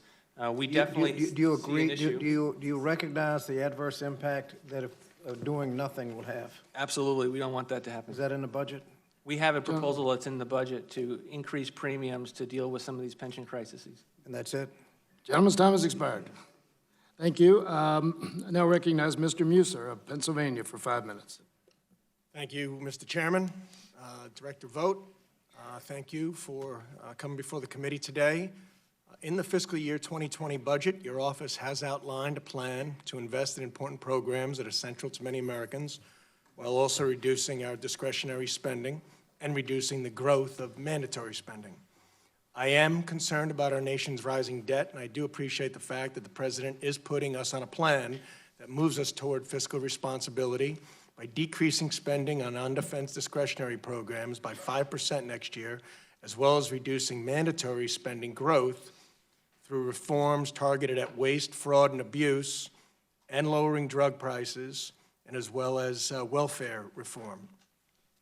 Our federal revenue growth projected for 2020 is 4.9%. Does that number ring true with you? 4.9%. Yes. Most states in our country would love to have that sort of revenue growth. The only ones that probably have it would occur after a sizable tax increase. 4.9% revenue growth is very strong. Of course, our problem is that our spending levels are quite a bit higher than that. Would you say it is accurate that during the previous administration, President Obama presidency, that our national debt went from $9.5 trillion to $19.5 trillion in an 8-year period? Sounds about right. Sounds about right. Can you quantify the general impact of the Affordable Care Act on our current mandatory spending levels? I think it's roughly, well, why don't you answer first, please? Sure. It's a sizable aspect of our mandatory programs, healthcare expenditures in general, from Medicare to Medicaid to the Affordable Care Act's expansions of Medicaid and their exchange premiums collectively absorb a very large portion of the mandatory side. Right. And in spite of there being various taxes that went along with the Affordable Care Act, would it be fair to say that our current deficit has approximately $300 billion to $400 billion in it due to the Affordable Care Act, increasing the debt by as much as $300 to $400 billion this current year or in 2020? I haven't looked at those numbers recently, but I take your word for it. My colleagues on the other side of the dais argue that this year's projected deficit is grown by the enactment of the 2017 Tax Cuts and Jobs Act. My understanding is that this does add to the deficit, but approximately $150 billion. Is that about accurate? The Affordable Care Act certainly did not help us from a federal spending trajectory. I would certainly agree with that. Right. Okay. But the tax cuts, the deficit, current deficit, the tax cuts have attributed to approximately in current year or in the next fiscal year about $150 billion. Closing rapidly, but $150 billion. Yes, that's about right. Okay. And then since the enactment of the tax cut bill, we have had 3 million private sector jobs created. What would you say the estimate of these jobs? Would you say that perhaps 2/3 or better have received employer-based health care? That would be my assumption. 5 million new jobs have been created since this administration took office. Many of these, given the fact that we have employer-provided health care in this country, would receive incredible health care as a result. And I would certainly think that that's an intuitive assumption from that. So, just doing some easy math on that, that would add up, taking people not just off of the unemployment rolls, but also providing them health care. I mean, that could add up to $50–60 billion right there. Perhaps. Okay. So I have one last question. In your modeling for our economic growth, has, and I suppose the answer to this is no, because I don't think you're engaging too much dynamic using current law, but has the plans for opening up trade worldwide, the president's goal of reciprocal trade, lowering tariffs with the goal of getting to 0% tariffs, has that worked into your economic formula at all? They are. It's one of the reasons that I categorize our economic policies as a whole when I talk about the revenues that are generated. So we include the tax cut impact, we include better trade agreements, we actually include infrastructure spending, which we do think has an impact on economic growth, to one of the questions that I received. We'll have to wait till the Council of Economic Advisors report coming up in the next few weeks as to be able to provide more details on the breakdown amongst all of those different categories, but it's an ongoing story that we intend to tell. Gentleman's time has expired. I now recognize the gentleman from Michigan, Mr. Kildee, for 5 minutes. Thank you, Mr. Chairman. Thank you, Mr. Vought, for being here. I have a couple things that I want to try to cover, but I want to follow up on a statement that you made not that long ago regarding a program that I'm quite familiar with, having spent 25 years in local government, and that's the Community Development Block Grant Program. And I want to make sure I got this right. I think I heard you say that it's your analysis, or the analysis of the administration, that the Community Development Block Grant Program has demonstrated no economic value. Is that accurate? Is that an accurate statement of your views? It's that we think that the program has been effective from the standpoint of federal taxpayers. We understand that it will certainly offset costs that state and localities would. But is that the reason? Is that the reason that Democrats and Republicans have come together to fund CDBG just to offset local government costs, or is there something greater than that? In other words, has it been traditionally a legitimate public investment that has a return to the federal government? We would disagree as to whether the return to the federal government has been worth the cost, but I'm So do you certainly think that the federal government benefits, for example, when there's a reduction in crime in a community? Is that a public value that the government has a stake in? Certainly, but we wouldn't say that the CDBG program is the only So way. on what basis have you come to the conclusion that the CDBG program does not contribute to a reduction in crime? I mean, do you have, for example, any published peer-reviewed studies that demonstrate that the CDBG program does not deliver economic value to the federal government? We don't. And even specifically on the issue of reduction in crime, or any other subject, any other category? We believe it's important to reduce crime. We believe that's something that we adequately fund at the Department of Justice resources. So you think crime is adequately funded, fighting crime in this country is adequately funded? We don't need to do anything else to help communities create infrastructure that reduces crime. Let me just give you an example, because this is a very sore subject for me. Having spent a lot of time working in communities across the country and in my own hometown to deal with blight and abandoned property and seeing the impact they have. I have here a published peer-reviewed study from the Journal of Criminal Justice that points out that the eligible activities in CDBG, which include demolition of vacant and abandoned properties, has a positive impact on violent crime. And it's just one of many studies that I would cite. In fact, Mr. Chairman, if I could ask unanimous consent to have this study included in the record of the committee, I would certainly appreciate that. Without objection. I guess the question I have, just to move from this, because obviously I think you and I disagree, and of course many of my Democratic and Republican colleagues who seem quite willing to show up at ribbon-cutting ceremonies that include CDBG dollars obviously also disagree with you on this subject.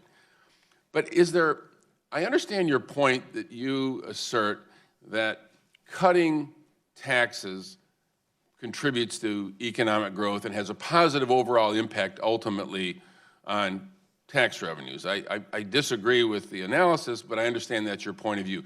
Do you ever believe that there is a circumstance where increased spending has the effect of reducing a deficit?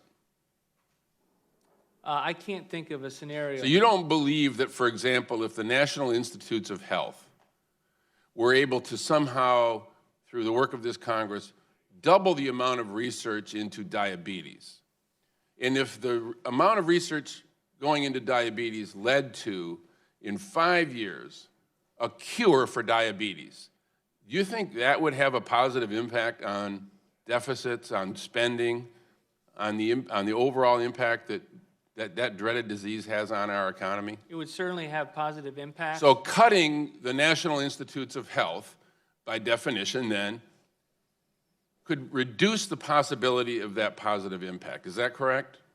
We don't think so, and not by definition is there an assumption that when you take money from federal taxpayers and you contribute it to worthy investments, which we believe that $33 billion is a worthy investment for the National Institute of Health. But not worthy enough to maintain it at its current level. Not worthy enough to take the bet, for example, that those people out there who happen to be United States taxpayers, who are suffering with diseases like diabetes, multiple sclerosis, Alzheimer's, shouldn't at least be able to be given a chance by supporting important research that could not only potentially ease their suffering, which for me is ample justification, and I think actually for most Americans would be ample justification, but using your values, which I don't think we necessarily share, it potentially and probably almost certainly will lead to significant reductions in the cost of health care in this country.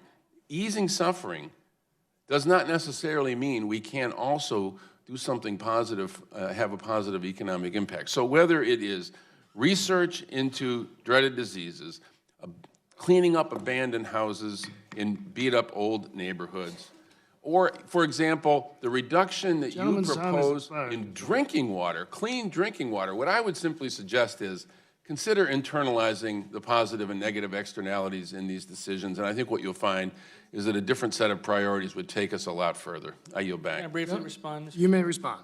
I think it's a fair point, sir, and I don't want to suggest that some of the research advances that we make at National Institute of Health wouldn't have a long-term impact on the cost of paying for coverage for those diseases for the people that benefit from healthcare programs. We haven't done the sorts of economic analysis to tell you what those would be, but I do think it matters as to where the investments that we're making and not making just a blanket statement that just because dollar of federal spending that it's going to result in some kind of dynamic growth. I think that's what I would reject on the back end, but I take your point. Gentleman's time has expired. I now recognize the gentleman from Tennessee, Mr. Burchett, for 5 minutes. Thank you, Mr. Chairman, Ranking Member. Mr. Vought, thank you so much for being here. I grew up in a pretty cool home. I can remember Daddy had a little thing on his mirror, and it said, "You deny me before men, and I'll deny you for the gates of heaven." And I wanted to thank you for your service to our country right now. And in preparing for this, I noticed that when you testified before the Senate, I thought you were unfairly attacked for your faith. And I thought it was outrageous at the time. And it seems to me it's an appropriate moment to just say thank you for being in the public square as a person of faith. And it troubles me that a U.S. Senator would ignore the First Amendment and to question the motives of any public official based on religion. And I wondered if you would want to comment on that or what preluded that. If not, we're good. Sir, I don't have any comment. I'm here to be representing the administration on the budget policies that the President's budget puts forward. Thank you. All right, well, let me start off by stating I'm in full agreement of the President's goal of fiscal responsibility, specifically with education. I'm complimenting him on this. I believe the states should have the full authority over education. I've stated the Department of Education I think we'd be better off if they dissolved it and sent the money to the states directly. I think the people at the state and the local level, the school board level, know exactly what's going on in the classroom. Some bureaucrat up here doesn't, I don't think, have a clue other than to preserve their jobs and the jobs of others. Where do you see the education budget moving forward? And could we see any savings in that by giving the money back to the states? And do you see any movement in that direction? We hope so. It's one of the reasons we put forward the policies in this budget. As I said, we have a $50 billion investment of allowing people to keep more of their own money to be able to invest in state scholarship programs, either public or private school choice. So we think that that's a better way to invest in students and communities and our education system. We also want to make sure that we continue to be able to focus precious federal dollars that we are stewards of from a taxpayer perspective on programs work. So we continue to fund programs that we do think that work, many of the formula programs within the Department of Education, but we also look to eliminate programs that don't work. One program, the 21st Century's Community Education Program, these are centers that don't work. They don't have an increase in proficiency in reading and math. Students stay in these centers very short amount of time. And so it's one of those things from an effective standpoint we've looked at and said, this is just a dollar that's not well spent. And in some cases in this budget, when we have a program that's not working, we try to reform it like we do with Job Corps. In this instance, we didn't think that we could reform it. We'd rather focus the dollars elsewhere. And you could pass this on to the president. I have a degree in education. I was actually certified to teach, and my mama taught forever. And my daddy was a longtime dean, and my sister still is an educator. And I've never, ever seen a federal bureaucrat in our classrooms, ever. And yet they seem to just always want to pass it down to our locals, and that drives me crazy. I also want to compliment the president on his proposal regarding HIV. A lady in my district, very close to me, she's not in my political party, but her name's Julia Tucker, and she lost her son to HIV, and she helped start an organization called Positively Living, which I'm proud to support. My wife's going to be sitting at her table at an event, I believe Thursday. Could you provide some more details on how the goal is going to be achieved regarding HIV? I know the president said basically just wanted to eliminate it, and of course it's changed so much. I have friends that I grew up with. I'm pretty sure some of them died of HIV.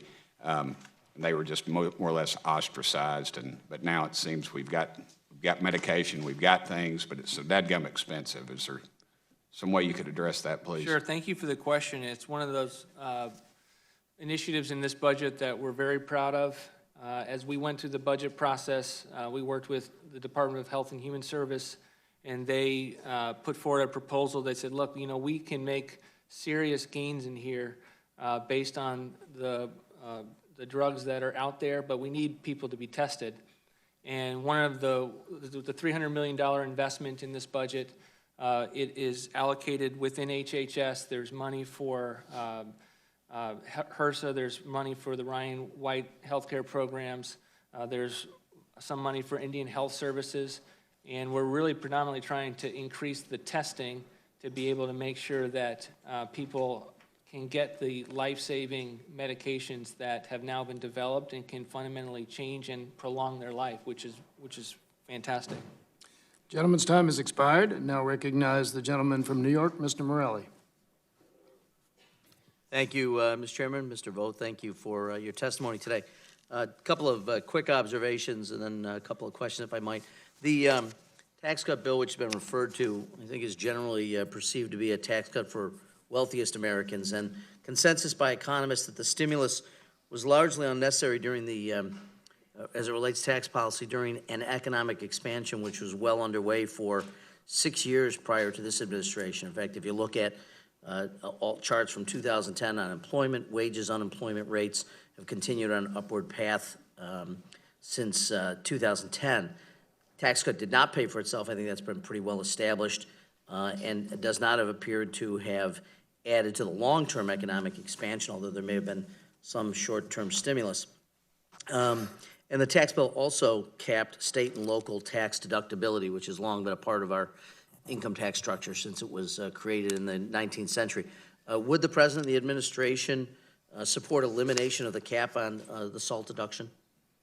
As the President has stated, sir, he's been willing to consider it, but it's something that he feels that Congress should take a look at, and if they want to send him a bill, he's willing to consider it, but it's a debate that he thinks should start with Congress, and we have not assumed any changes in our revenue policies.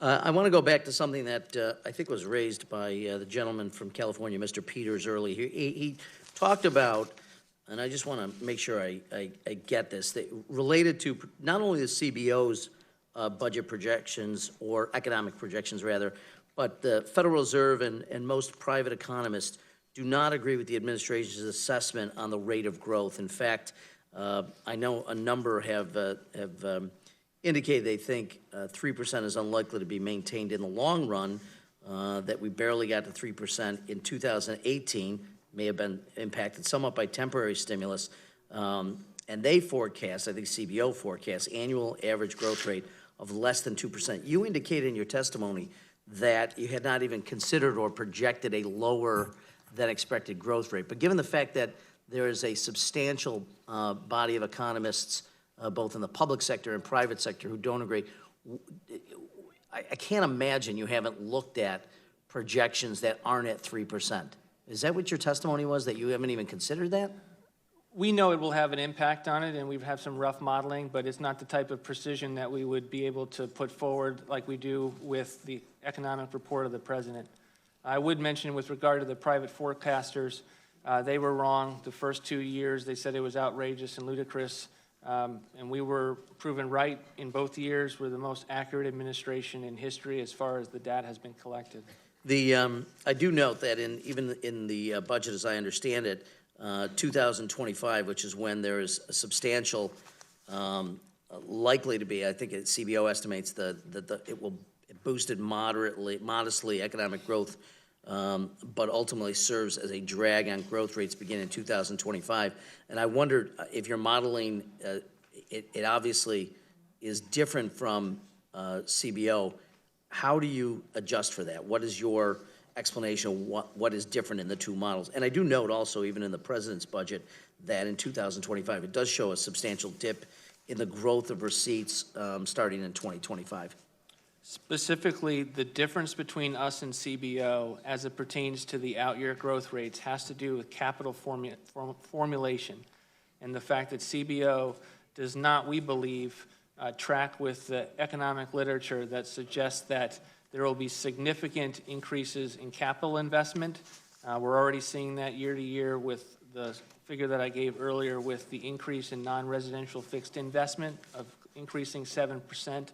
So this is an example where, as a result of capital investment, companies are expanding their businesses, making investments, and we believe that that is the fundamental reason for why this tax cut's not just juicing the economy and move on with our lives, but is actually producing long-term, fundamental, structural, higher revenues and economic growth for the country to benefit from. Well, I do note that it's not only the Congressional Budget Office, but private economists and the Federal Reserve don't necessarily concur with that assumption. Let me quickly move on, and I recognize I'm almost out of time, so I'd like to come back to you perhaps offline to talk about some of the Medicare challenges. But your estimate is a $500 billion reduction in the rate of growth over the next 10 years as a result of your policies?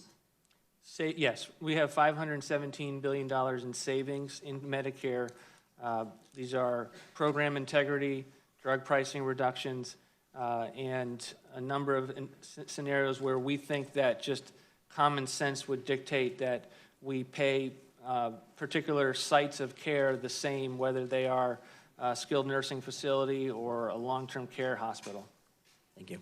Gentleman's time has expired. I now recognize the gentleman from Texas, Mr. Roy, for 5 minutes. Thank you, Mr. Chairman. Mr. Vought, thank you for taking the time to come in here and address the committee. Appreciate your service to this country, and I'd echo the comments of Mr. Burkett about your willingness to stand up with respect to the attacks that were levied against your faith unfairly in the United States Senate. So thank you for being here. A couple questions. Would you agree that when you balance your budget at home, or that most American people balance their budget, they look at revenues on the one side, that is the income they receive, and they balance that against what they need to spend on the other side, and they're trying to spend within the amount that they bring in revenues? Yes. And is that the goal, should that be the goal of the United States? That we look at our revenues, and then we look at what we've got, and then we spend within our means? It absolutely should be. Is that the goal of this budget presented by the president, to set us on a path towards spending within the means?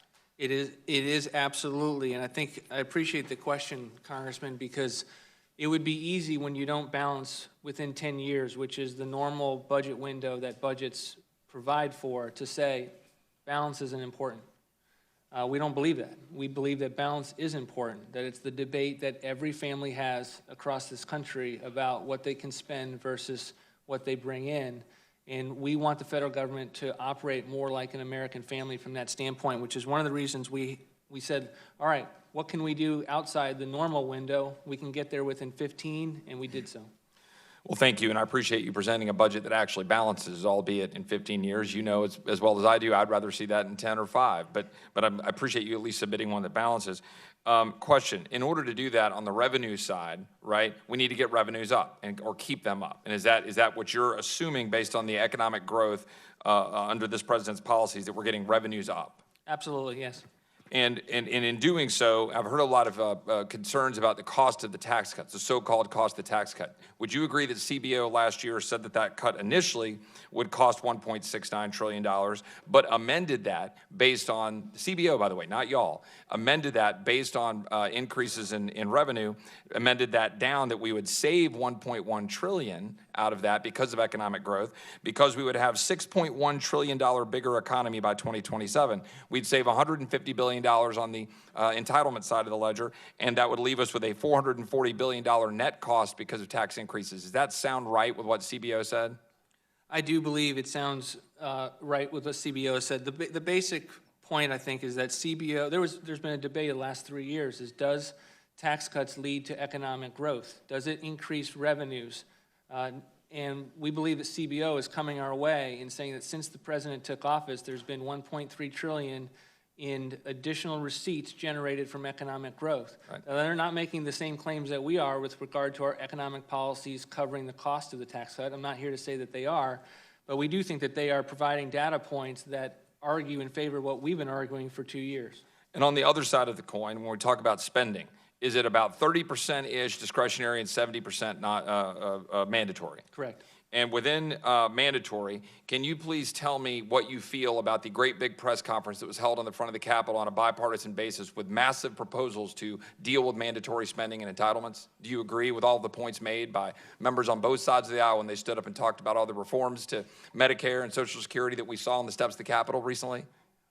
I don't recall specifically which press conference you're referring to, but I know that mandatory spending is a significant issue, and often Congress has put forward increases to mandatory spending. We are seeing that with proposals that are being offered for Medicare for All, which would be in the neighborhood of $32 trillion. And so you don't recall that because it didn't happen, right? Are you aware of any serious proposal in Congress to massively reform entitlement spending? I am not aware of that. On either side of the aisle? I think that the one side of the aisle has attempted to look at mandatory spending over the last several years, but again, spending is a bipartisan problem. I'm not here to say otherwise. And is there any serious political capital being spent to promote such a plan? No. Not that we have seen so far. So now, on the discretionary side of the ledger, half defense, half non-defense discretionary. On the non-defense discretionary, does this chart roughly reflect what we've seen with respect to caps and busting caps over the last 6 or 7 years? Yes. The chart that my colleague from Virginia, Mr. Scott, put forward talking about deficit spending year by year under different presidents, you rightly noted that in 1994 we had a Republican Congress that came in to work with a president who, by the way, at least admitted that the era of big government was over and tried to work with us. Then we noted that deficit spending under President Obama increased massively. What happened in 2011 that caused those deficits to reduce? What happened in 2011? I don't know off the top of my head. With the budget, what was the BCA? Yeah, the BCA agreements, there's certainly the two, we put forward a series of spending caps that were designed to limit and pay for the debt limit increase at the time. Unfortunately, Congress has walked those spending caps back every 2 years and increased our spending as a result. Thank you, Mr. Vought. Yep. Gentleman's time has expired, and now recognize the gentlelady from Texas, Ms. Jackson Lee. I thank the chairman very much and the ranking member. I thank the director for his presence here. We're all committed to the American people. But as I look up and raise up this budget that says for a better America, you know that I have a completely contrary view of this.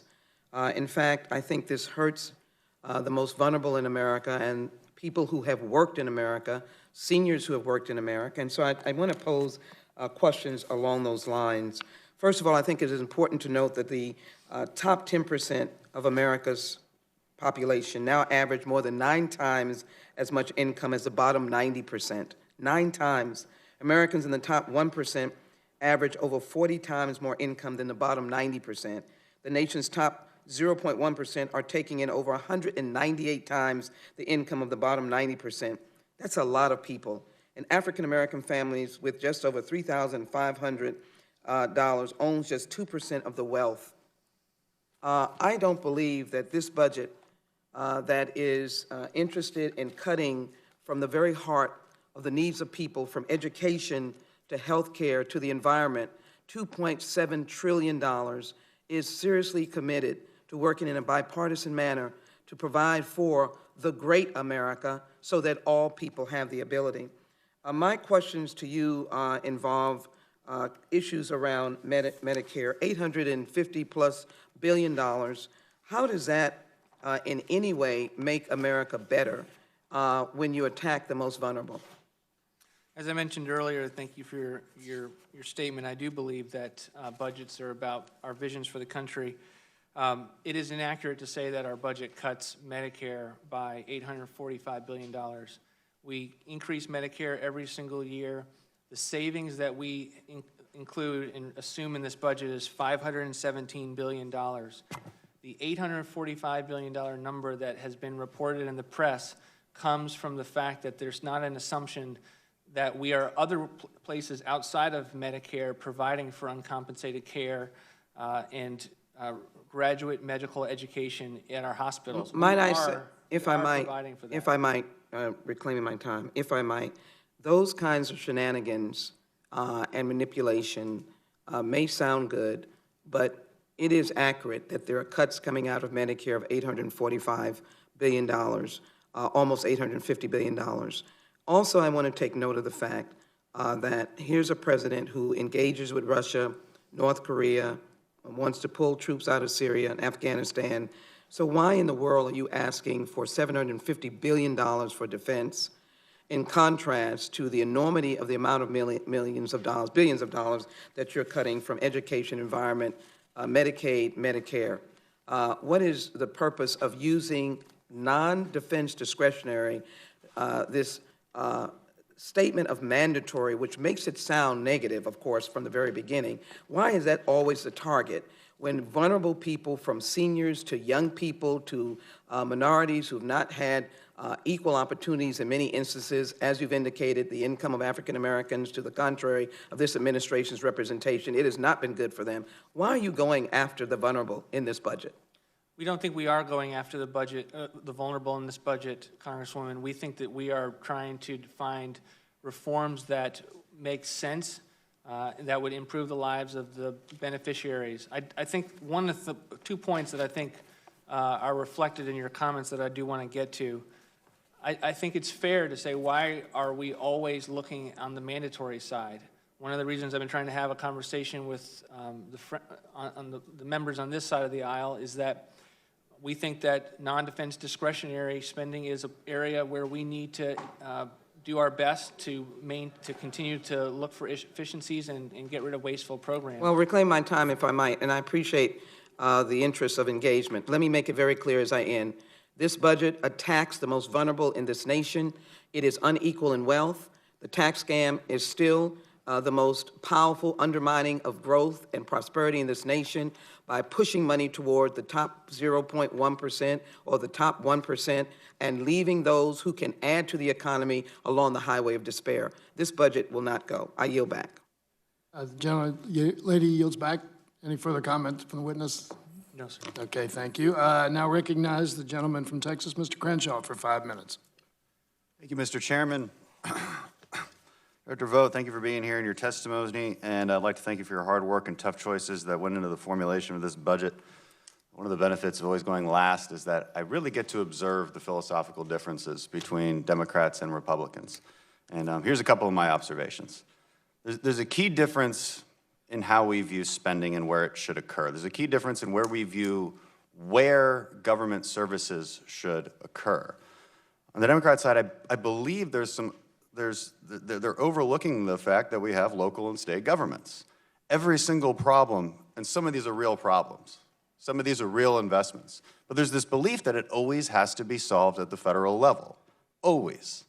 And I believe your budget takes note of that. I believe your budget takes note of the fact that maybe, just maybe, some of these things, and some of them have been mentioned today, maybe it's law enforcement, maybe it's crime, maybe it's housing, maybe it's clean water, education, maybe some of these things can be solved by state and local actors, where constituents can go down the street and knock on the door of their representation and say, yeah, you can raise my taxes, but I want it going towards this. As opposed to the federal government, which they really have no idea where their taxes are going oftentimes. It's also really interesting to note this idea that more must always be better, that the bigger the dollar sign is, the bigger your heart is. You know, and there's this notion that if we want to cut back on programs, and in many cases, if you notice, and as you noted, and we'll get to this, what a cut really means, but just because you might want to cut down on something that isn't benefiting the American people, that you're now anti-science or anti-healthcare, that is a moral accusation. That's an accusation against our intentions, and that's not right. We have different views of how we should spend this money. It really is as simple as that. I want to give you an opportunity again to explain to us, because there's been a lot of confusion over this, what a cut is versus what slowing growth is. So it's been noted over and over again that maybe we should reform the pattern of growth on Medicaid and Medicare. Are we actually cutting these programs? Because you've said it over and over again, but I want to clarify, these programs seem to be increasing their budget every single year. Pretty drastically, actually. They are, Congressman, and we would have this, I think, a similar definition of a cut, which is that a dollar amount increasing, a dollar amount less than the previous year, not a dollar amount less than a projection from someone from the year before. Well, I would just hope that we could have honest conversations about this, because your regular listener who's watching the news and watching the lies being told on media that we're cutting programs, what they're thinking is, hey, we spent $100 on it this year, and next year we're spending $90 on it. But that's not true, is it? No.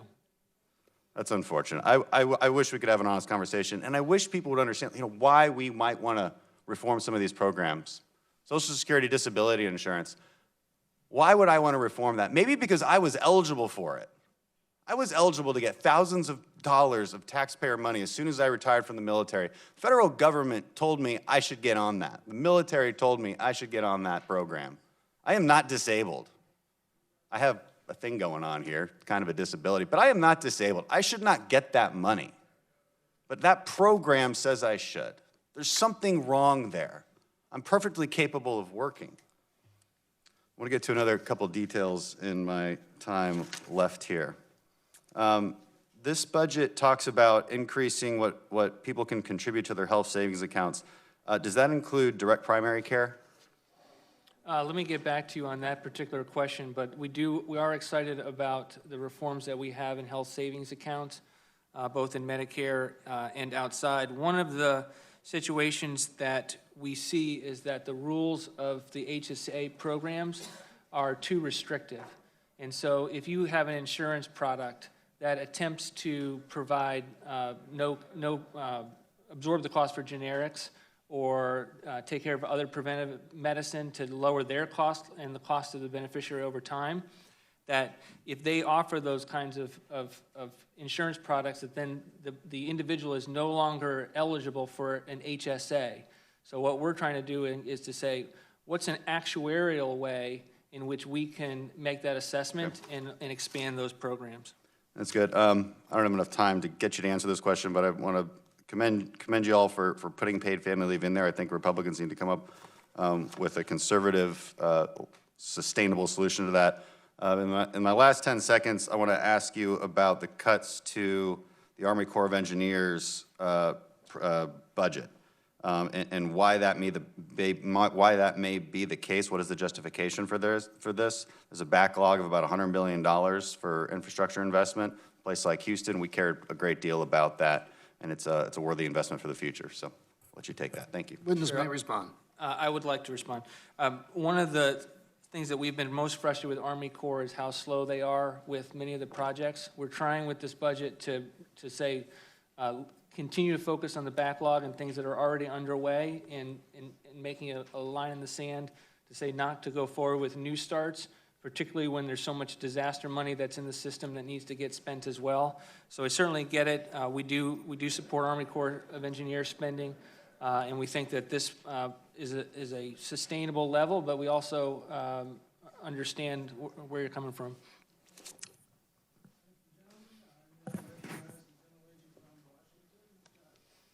Thank you, Mr. Chairman, and thank you, Mr. Vought, for being here. In December of last year, somebody made a statement that said this: the U.S. spent $716 billion this year. Crazy. Do you agree with that statement?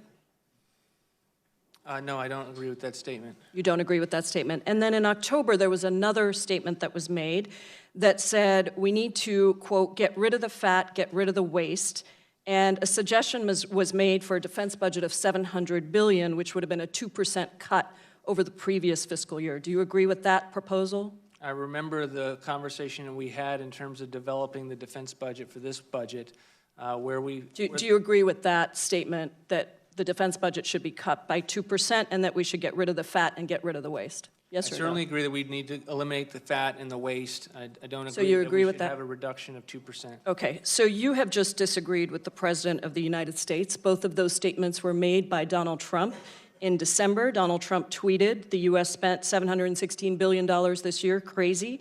And then in October, Defense News reported that Trump told the cabinet to, quote, get rid of the fat, get rid of the waste, and suggested a defense budget of $700 billion, which would have been a 2% cut over the previous fiscal year.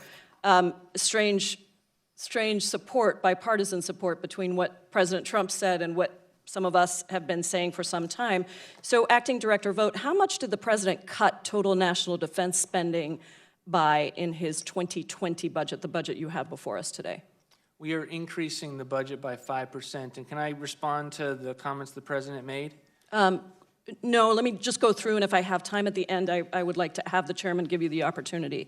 So you actually are proposing an increase of 5% to DoD spending, not a decrease of 2%, which is what the president said he wanted in October. And did non-defense spending also go up by 4.7 or 5% in your budget? No, it did not. Non-defense spending went down by 5%. I have that it was cut by 9%, but is it 5%? It is 5% from the fiscal year 19 discretionary cap level. So overall, the cut is what? Overall, it's a larger cut. It's Which 5% is what? from the cap level. What is the overall cut to non-defense discretionary spending? Well, if you include all of the gimmicks that Congress uses to hide the costs that the agencies spend at, that is much higher than... Do you know what it is? What is the number? We have roughly about an average 10%. Double cut of the increase is 5% for defense, and the cut is 10% of non-defense discretionary, which, by the way, is education, healthcare, a number of other critical priorities. Now, let me ask you about OCO, which we call the slush fund. Mick Mulvaney, your boss, who's now serving as the president's chief of staff, referred to the Overseas Contingency Operation funding as a slush fund. He agreed with us then, back when he was in Congress. And the House Armed Services Chairman Smith has also called OCO a slush fund.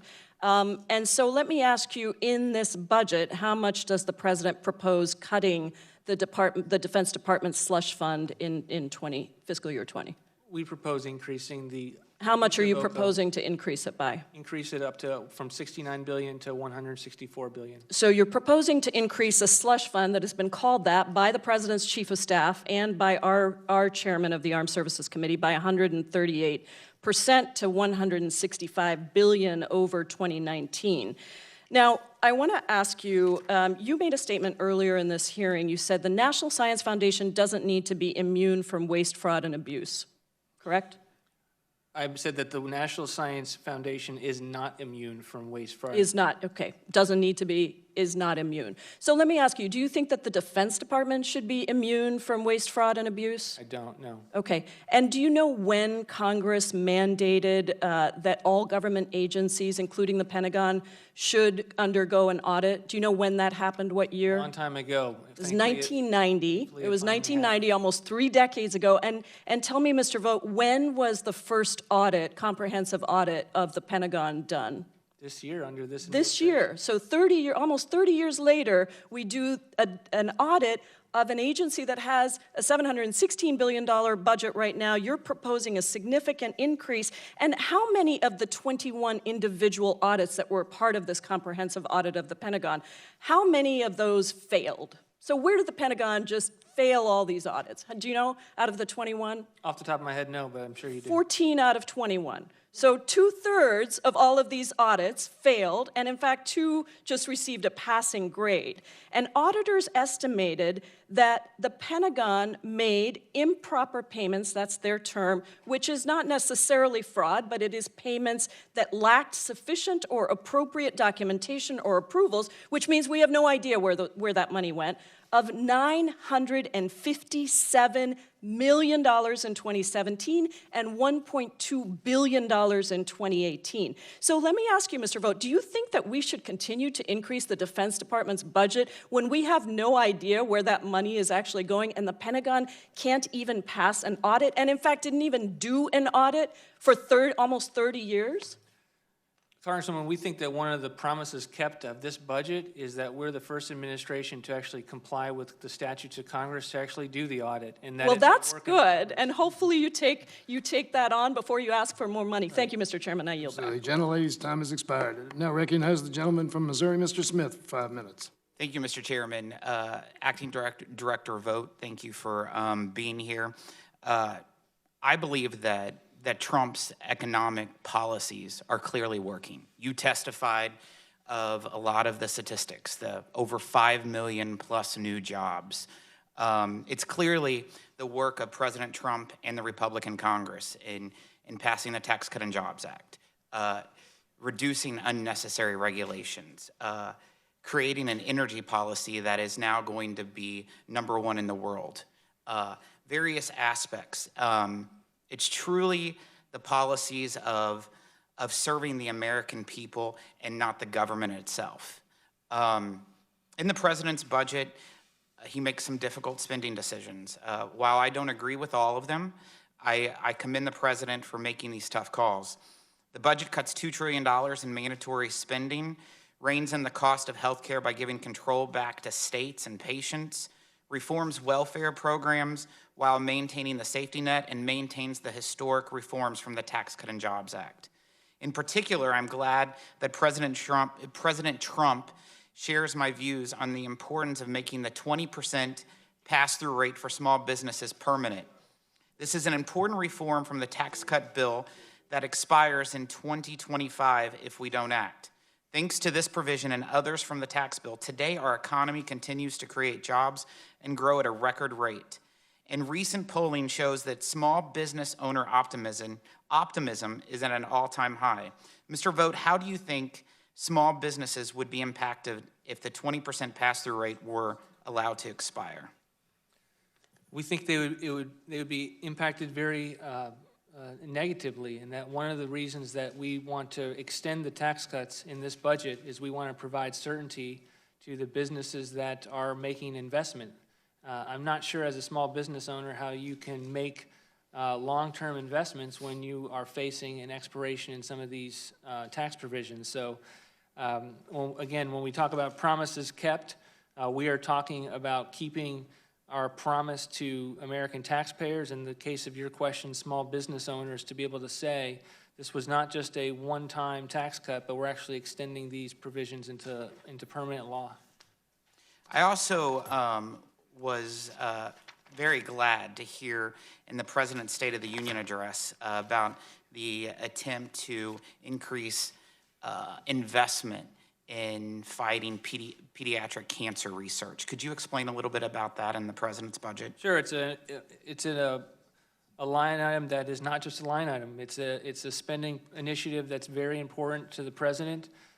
We are taking spending for pediatric cancer from about $548 million to $598 million, an increase of $50 million every single year because we think it's so important. I totally agree, and I appreciate seeing that. I'm pretty excited that, this is how the process has started. The President has brought forth his budget to Congress, and it's a beginning point. I just hope, and I reiterate to my colleagues on the other side of the aisle, after 8 years of voting against Republican budgets, I hope that the leadership on the other side will find time to present a bill to the floor of the House of Representatives for the entire Congress can vote on a budget. The President has done the heavy lifting. You have done the heavy lifting by presenting a budget They've done a good job at attacking. Now let's see the Democrat alternative. Let's have a vote on the House floor of the Democrat alternative, and let's do the people's business and put people before politics. I yield back. Gentleman's time has expired. I now recognize the gentleman from California, Mr. Panetta, for 5 minutes. Thank you, Mr. Chairman. I appreciate this opportunity. Mr. Vought, thank you for being here. Thank you for your time and preparation, as well as coming yesterday to our pre-meeting. I appreciate that. I'm going to talk about the Supplemental Nutrition Assistance Program.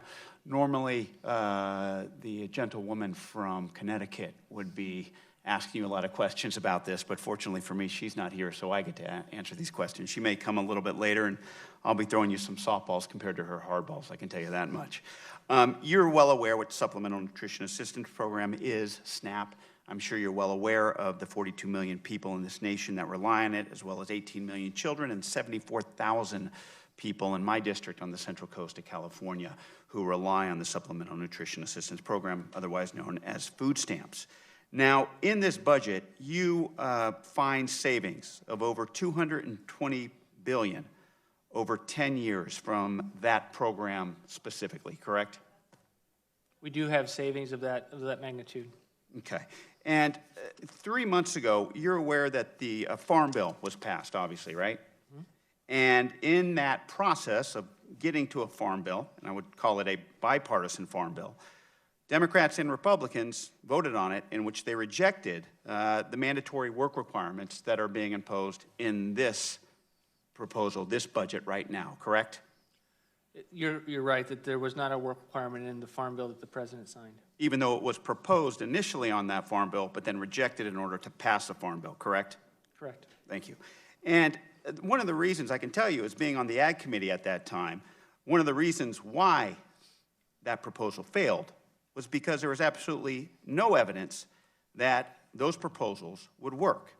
It was based on ideology, not policy. It was based on emotion, not evidence. And as a former prosecutor, I knew early on that I couldn't just stand up in court and say someone's guilty and sit back down. I had to prove my case. That proposal couldn't be proved, therefore it was rejected by Democrats and Republicans. That's how we were able to get to a Farm Bill. What evidence do you have that this proposal will work? Well, we just would look at the history of the 1990s and what we've seen since then, which is that when work requirements were put in TANF, that it reduced caseloads, many people went back to work, and people who were exiting welfare were able to achieve much higher levels of income with the incentive to go back to work. Okay, but you wouldn't look at the evidence. You don't have any pilot programs or anything of that nature that it would actually work right now, correct? Again, we would look at the okay, basic reclaiming my paradigm time. of the TANF. Reclaiming my time, thank you. And part of the proposal, part of these savings that you talk about, is a proposal to spend $5.8 billion to serve food stamp participants with a Blue Apron-style food box delivery service in lieu of cash benefits for low-income families, correct? Not in lieu of all cash benefits. We will continue to provide cash benefits in addition to providing the harvest box, which you mentioned. Okay, great. And this harvest box, it was already, well, I wouldn't say proposed, it was floated out there during the buildup of the 2018 Farm Bill, and it was widely rejected by food assistance experts, correct?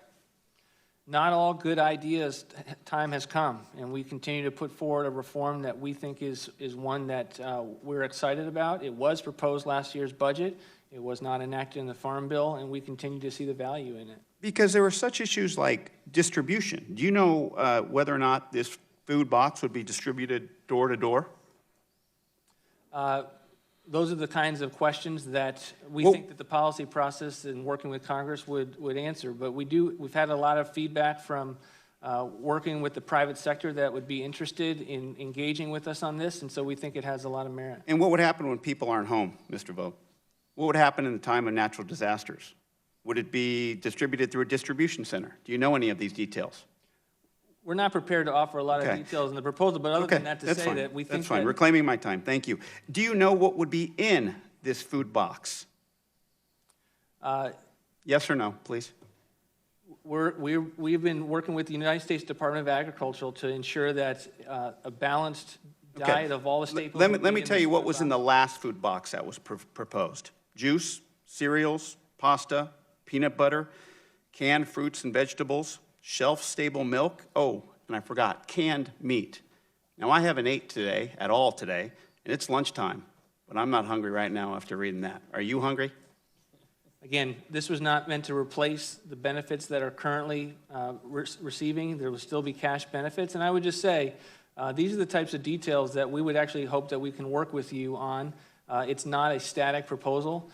We think that the basic concept is something that works in the private sector for people who are not on food stamps. Let me just give you an example from the standpoint of a daughter who relies on medicine that comes at a certain time. If we're not home, the impact on us is that it goes back to FedEx, and we are out of pocket substantial amount of dollars because we weren't home. So we're fully confident that individuals are responsible enough, whether they are on food stamps or not, to be able to work with their federal government or whoever the contractor is to be able to deliver and have them at home to be able to receive the food that's necessary. And we're willing to work with you to make sure that what people actually would receive is something that they would be excited about. It certainly is something with regard to the private sector options that are out there. Mr. Vought, thank you very much. Appreciate it and look forward to working with you. Yield back my time. Gentleman's time has expired. I'm going to have to leave the hearing and turn over the chair in about 5 minutes, so I'm just going to take my time right now. Just one point and a couple of brief questions. One is I want to remind my colleagues on the other side that when CBO scored the Affordable Care Act just before its enactment, they estimated the legislation would reduce federal deficits by $124 billion over the 2010 to 2019 period, and by roughly 0.5% of GDP over the ensuing decade. Moreover, CBO's March 2010 baseline before enactment of the ACA projected Medicare spending for 2019 to be $828 billion.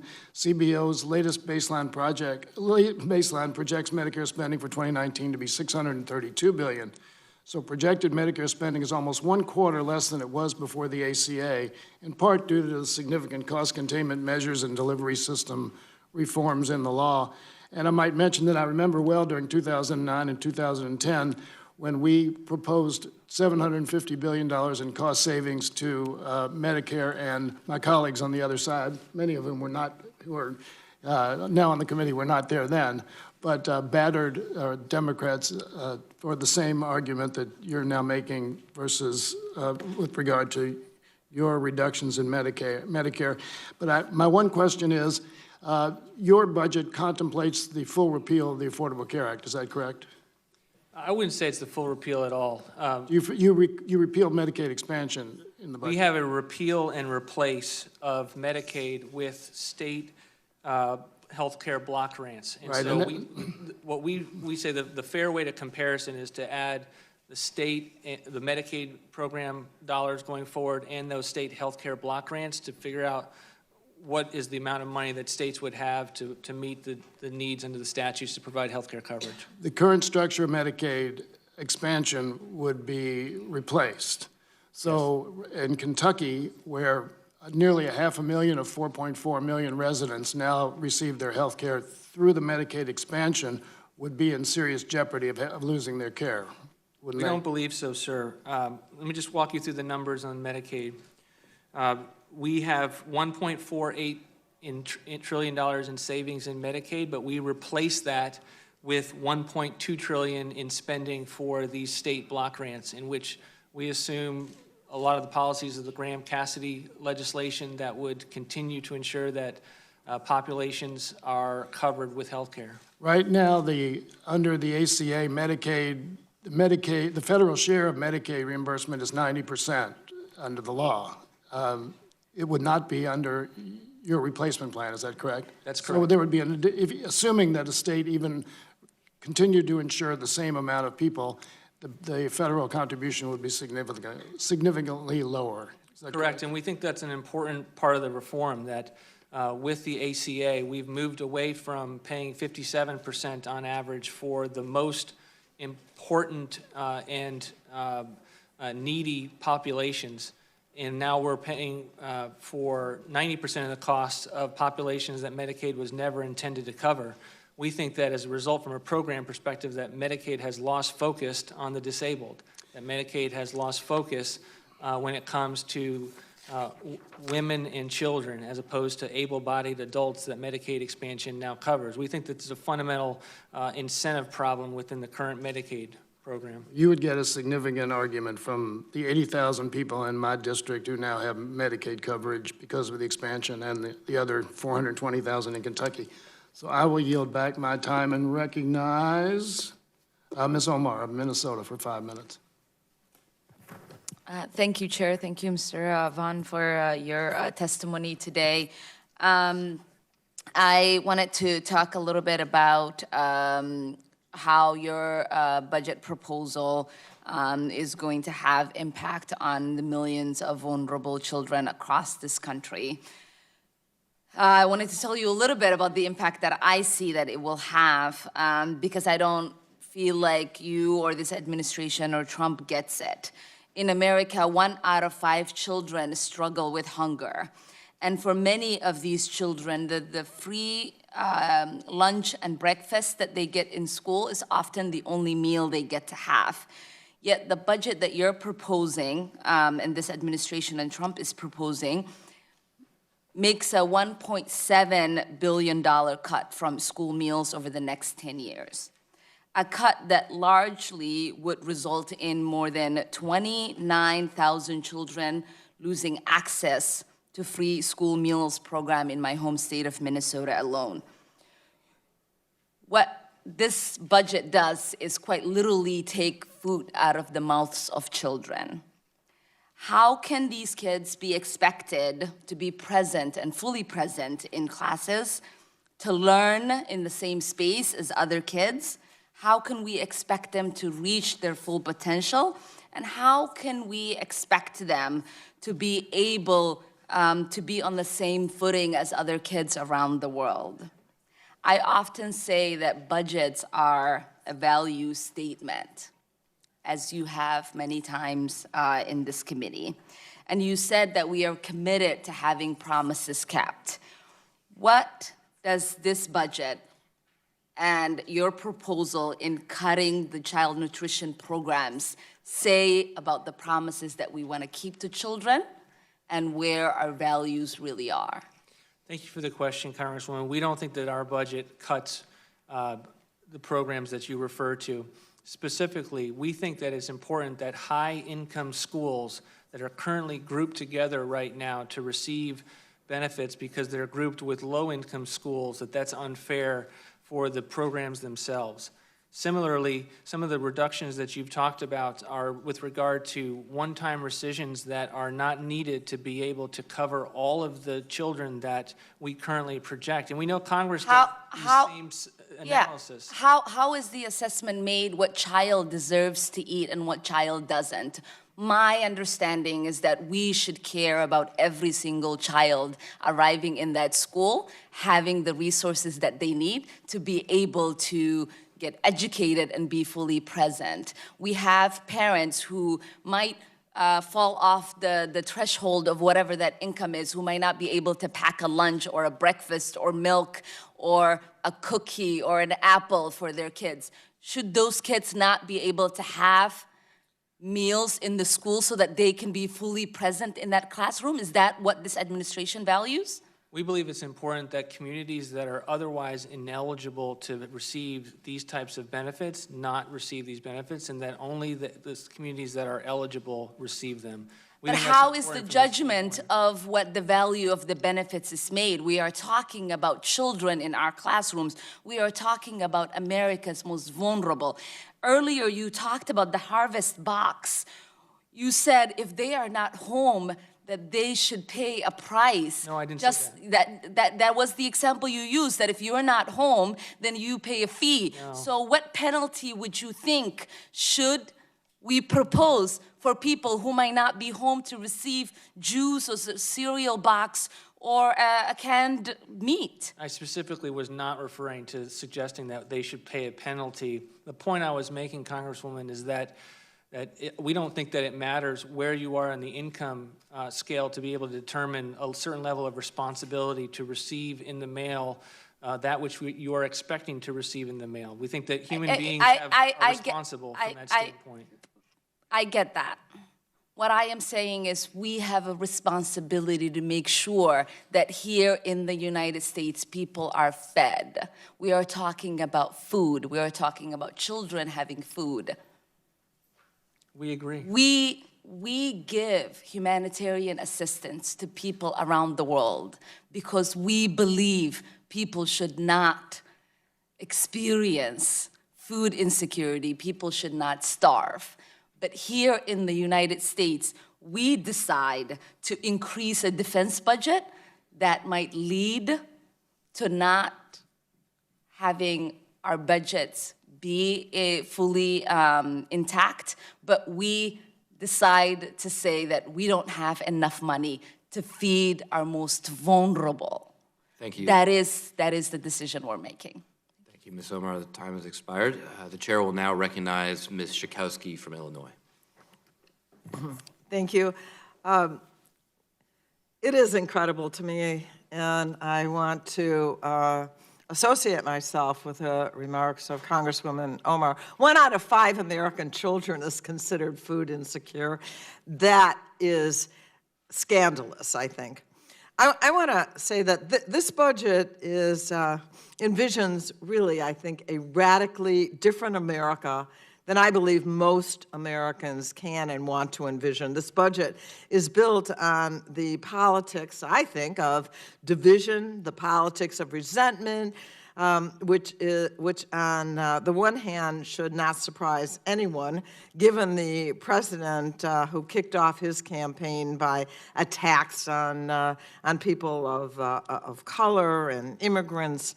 Anyway, on the other hand, though, I think it should surprise a lot, and does surprise a lot of people, since at his June 2015 press conference announcing his candidacy, he said, "Save Medicare, Medicaid, and Social Security without cuts.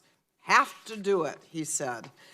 And yet the budget, you don't want to hear $845 billion, so I'll say your number, $517 billion will come out of Medicare. The budget before us cuts Medicaid by $1.5 trillion, before really, in my view, cannibalizing it by converting it into a block grant. The budget before us cuts Social Security by $25 billion. Oh yes, those terrible entitlements that are so precious to millions and millions, the majority of American families. So, Mr. Vought, did President Trump acknowledge he was breaking a key campaign promise when he agreed to a budget that cuts Medicare by, what are we saying now, $517 billion? The president doesn't believe he's breaking his commitment to the American people at all. There are no structural changes to Medicare. There is no cut to Medicare. Medicare continues to grow each and every year. The president also committed to the American people that he was going to attempt to lower drug prices. And so many of the reforms within Medicare that generate savings simply because federal government pays for the drugs of seniors is because we are trying to lower, and we have proposals to lower drug costs. That's so interesting that you would want to predict. You know, usually when we do budgeting, it's really not dynamic, and we talk about that you're predicting that the president is, in fact, going to end up lowering these drug prices. You build that in, and therefore cut Medicare by the projected amount that you think is actually going to be saved. Mr. Vought, did President Trump acknowledge that he was breaking a key campaign promise when he supported the cuts to Medicaid and then turn it into a block grant? We do not believe that we are breaking the commitment to Medicaid in the least, that Medicaid spending, in addition to where we transfer our reforms to Medicaid, the state healthcare block grant, will continue to grow every year.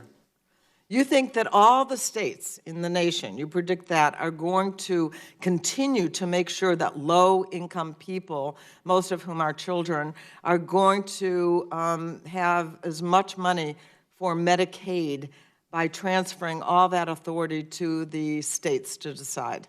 We think that the reforms that we put forward with the assumptions to have a state healthcare block grant can lead to better coverage at the state and local level. Medicaid is not what we would view as the optimal program. I remember when Henry Waxman said that there's not a lot of millionaires on Medicaid and wouldn't want to be on Medicaid. And we asked the question, why is that? Why is it that DeMonte Driver dies from a toothache in Medicaid because he never receives care? We don't think Medicaid is the optimal way to continue to provide health care coverage, and it's why we are supportive of many of the reforms that were in the Graham-Cassidy legislation. It's why we move forward with state health care block grants, because we're trying to do it better. We're trying to make sure that the populations that Medicaid was designed to cover get the care. Well, it's interesting that there is not anyone involved in the Medicaid program who is involved in delivering care that really believes that this is a reform. And the good news is this budget will never become law, and I yield back. Thank you. The chair now recognizes Mr. Horsford from New York for 5 minutes. From Nevada. Thank you, Mr. Chairman. From Nevada, my apologies. I appreciate this hearing very much. Thank you for being here, Acting Director. Vice President Biden used to say, quote, "Show me your budget and I'll tell you what you value." Well, based on this budget, Trump values corporate profits over Medicare. He plans to cut Medicare by anywhere from $500 billion to $840 billion. He values continuing tax breaks for the rich while imposing devastating cuts to needy children, families on Medicaid and child nutrition assistance, and seniors on Medicare.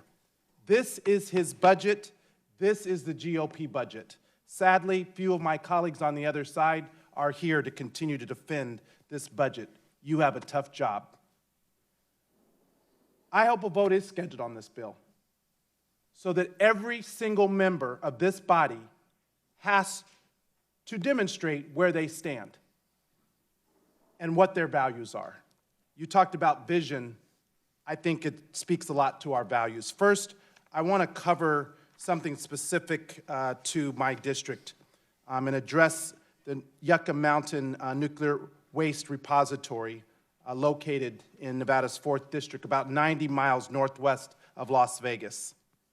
The state of Nevada has filed 218 contentions against storing radioactive waste at Yucca, many of which challenge the Department of Energy's research and analysis, and the people of Nevada don't want it. Even the president said he agreed with us. In a visit to our state in October of 2018, President Trump said, and I quote, "I think you should do things where people want them to happen, so I would be very inclined to be against it. We will be looking at it very seriously over the next few weeks, and I agree with the people of Nevada." Well, Mr. President, if you agree, what changed? I'd like to enter into the record a letter from Governor Sisolak from the state of Nevada, dated to February 27th, to President Trump, requesting a meeting to express our objections and to hear directly from the president why he includes this in his budget. So, without objection. Thank you. Why is the president breaking his promise that he made to the people in October of 2018 in Nevada by proposing $116 million of funding for Yucca Mountain? He's not breaking his promise, and he is very open to the conversation that he... Will you make sure he receives this letter from our governor? Absolutely. Thank you. On to military construction. The president requested $3.6 billion for a 2020 Department of Defense emergency fund to backfill the 2019 military construction projects that he is deferring for his emergency declaration for the wall. Ms. Director, the president's proposal threatens to cut federal funding from previously approved projects for active duty military efforts in my district. In my district, we have Creech Air Force Base. It's at risk of losing $59 million. This is a base that is performing critical military missions across the world. Nellis Air Force Base is at risk of losing $5.9 million, and the National Guard Readiness Center in North Las Vegas, all in my district, are at risk of losing $32 million. Can you assure me that none of these projects in my district will be delayed or have funds stripped away to pay for a useless border wall? Here's what I can say, Congressman. All of the projects that you've just mentioned, I don't have the ability to say one way or the other. I don't know if it's because these are... Yes or no? Will they be delayed? Will these projects that are providing critical missions for our national security? We talk about national security in this hearing all the time.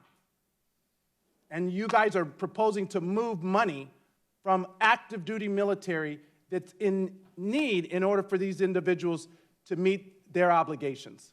We have not identified the projects that would be eligible for a delay into... But you've identified the $3.6 billion you're moving from that fund. We've identified the level of funding that we think we would be comfortable based on certain requirements, the types Let me reclaim my time. When the projects later in the... Let me reclaim my time. Today, we are also talking about cuts to Medicaid. More than 640,000 Nevadans rely on Medicaid. There's a proposal in here based on the Graham-Cassidy bill, a bill that could not even pass the Republican-controlled Senate, House, and White House. And now you have this in your budget. It was opposed by 9 Republican governors, including Nevada's former governor, Brian Sandoval. Why is your administration pushing a failed proposal once again? Because we think it's good policy and it will lead to better outcomes. You couldn't get it passed by your own colleagues in the last Congress. Why do you think it's going to change now that we're in the majority? Because this administration's budget is about putting forward our vision for the country. This administration's budget is dead on arrival in the House. I want to thank the gentleman from Nevada. Now recognize the ranking member from Arkansas, Mr. Womack. Thank you very much, Mr. Moulton. And Mr. Vought, thanks again for being here today. I'll try not to take up all of my time. You got a tough job. I mean, how do you, if you look at the spectrum of the federal government, what we fund, how is it possible to come up with any kind of a plan, any kind of a budget that could satisfy all of the desires, all of the pet projects, all of the needs, all of the urgencies? How is it possible to do that when you have a limited amount of resources with which to work? How do you do it? You can't. We live in a resource-constrained world. Every family across the country lives in a resource-constrained world. And so you try to accomplish what is absolutely vital under the Constitution in terms of the role of the federal government, and then you try to make all of the investments that are necessary and prudent. And we do it, we take a long time to compose these budgets because it's a labor-intensive work product. Is it fair to say that the priorities change from year to year? There are different sets of urgent matters that come up from time to time that you have to take a look at? In other words, it's a kind of a fluid budgetary environment, is it not? Sure, that's one of the reasons why we believe in budgeting every year, is we think we should be doing more budgeting, not less. Do you think the American people that may be watching this hearing or catching excerpts of it can relate to the fact that there are always more things you want or need than there are resources to provide? Do they do this at home? They do, and I think they understand the exercise that we are called by statute to do, which is attempt to budget for the federal government along the lines of how they do it. So along the course of time, in a family budget, much like the federal budget, on a much smaller scale, from time to time there will be not enough resources to do the things that you'd like to see on the expense side of the ledger. So what do they do? What do you do at your house? We figure out what money is coming in, and we figure out how much we can afford, and we allocate our spending accordingly. And we just do the best we possibly can. We try to avoid debt. That's something that every family tries to do, is when they're trying to get serious about their fiscal house, what do? They tear up their credit cards. Do you make some tough choices? We do. And these choices sometimes can be somewhat painful. They can deny you some things that you might otherwise have that makes life a little easier to go through day upon day. But at the end of the day, you got to make some tough choices, don't you? We do. You ever weaned a calf? I have not. Have not? You know what happens when, I'm from cattle country. What happens when you wean a calf? I'd be interested to hear. It's one of the noisiest, loudest, heartbreaking events that a cattleman goes through. But he knows he has to do it. And I use this example not at the risk of somebody from the other side saying that the ranking member wants to compare people to cattle. I don't. I just suggest that any time that you take somebody off of something they've become dependent on, in the case of weaning a calf and its mama, there is a wailing and gnashing of teeth unlike you see. So when you present a budget that makes some of the tough choices I just talked about, you can expect that there's going to be a lot of angst to go along with that, right? Would you not suggest that we have to do those tough choices in order to prepare ourselves to be stronger in the future fiscally? I agree with that, sir. And I think that's one of the importance of a fiscal goal. When you have a fiscal goal, it allows you to make trade-offs. That's why we think balance is so important, even if it's over a 15-year window. It's because it allows us to enter every one of the decisions that you're just referring to and saying, all right, can we afford this? And if not, how do we either pay for it or not spend on it? So there are things on the expense side of the ledger that are must-do. Federal government, it says, provide for the common defense. We can argue about how much, but we have to do that, do we not? It's in the Constitution. We do. It's one of the most vital roles of the federal government. Now, provide for the general welfare, I mean, that is a kind of a broad subject, and I think we can have a debate that goes a long time about what constitutes general welfare, what doesn't. But there was a comment, I'm using one example of many that came up in this hearing today on the other side about CDBG. And I'm an old mayor, so I'm very familiar with the Community Development Block Grant Program, and the budget proposes to eliminate it, correct? It does. Are you familiar with the revenue sharing that the federal government used to do? It was a program. It was federal revenue sharing. I think it was introduced to the nation in like I want to say Nixon signed it into law. I could be wrong, but it's around 1971, 72 that federal revenue sharing, and I think it was born out of a need in New York with a big budget deficit, that we were going to take federal money and share it with other political subdivisions beneath the federal government, state and local. And then I remember, because I was a city council member in the early 1980s, when federal revenue sharing ended. And much like the bawling of a calf at weaning, there were mayors and others associated with local government that screamed to high heaven that this was going to be terribly damaging to the balance sheets of a lot of our cities and towns. And it seems like they survived. We did.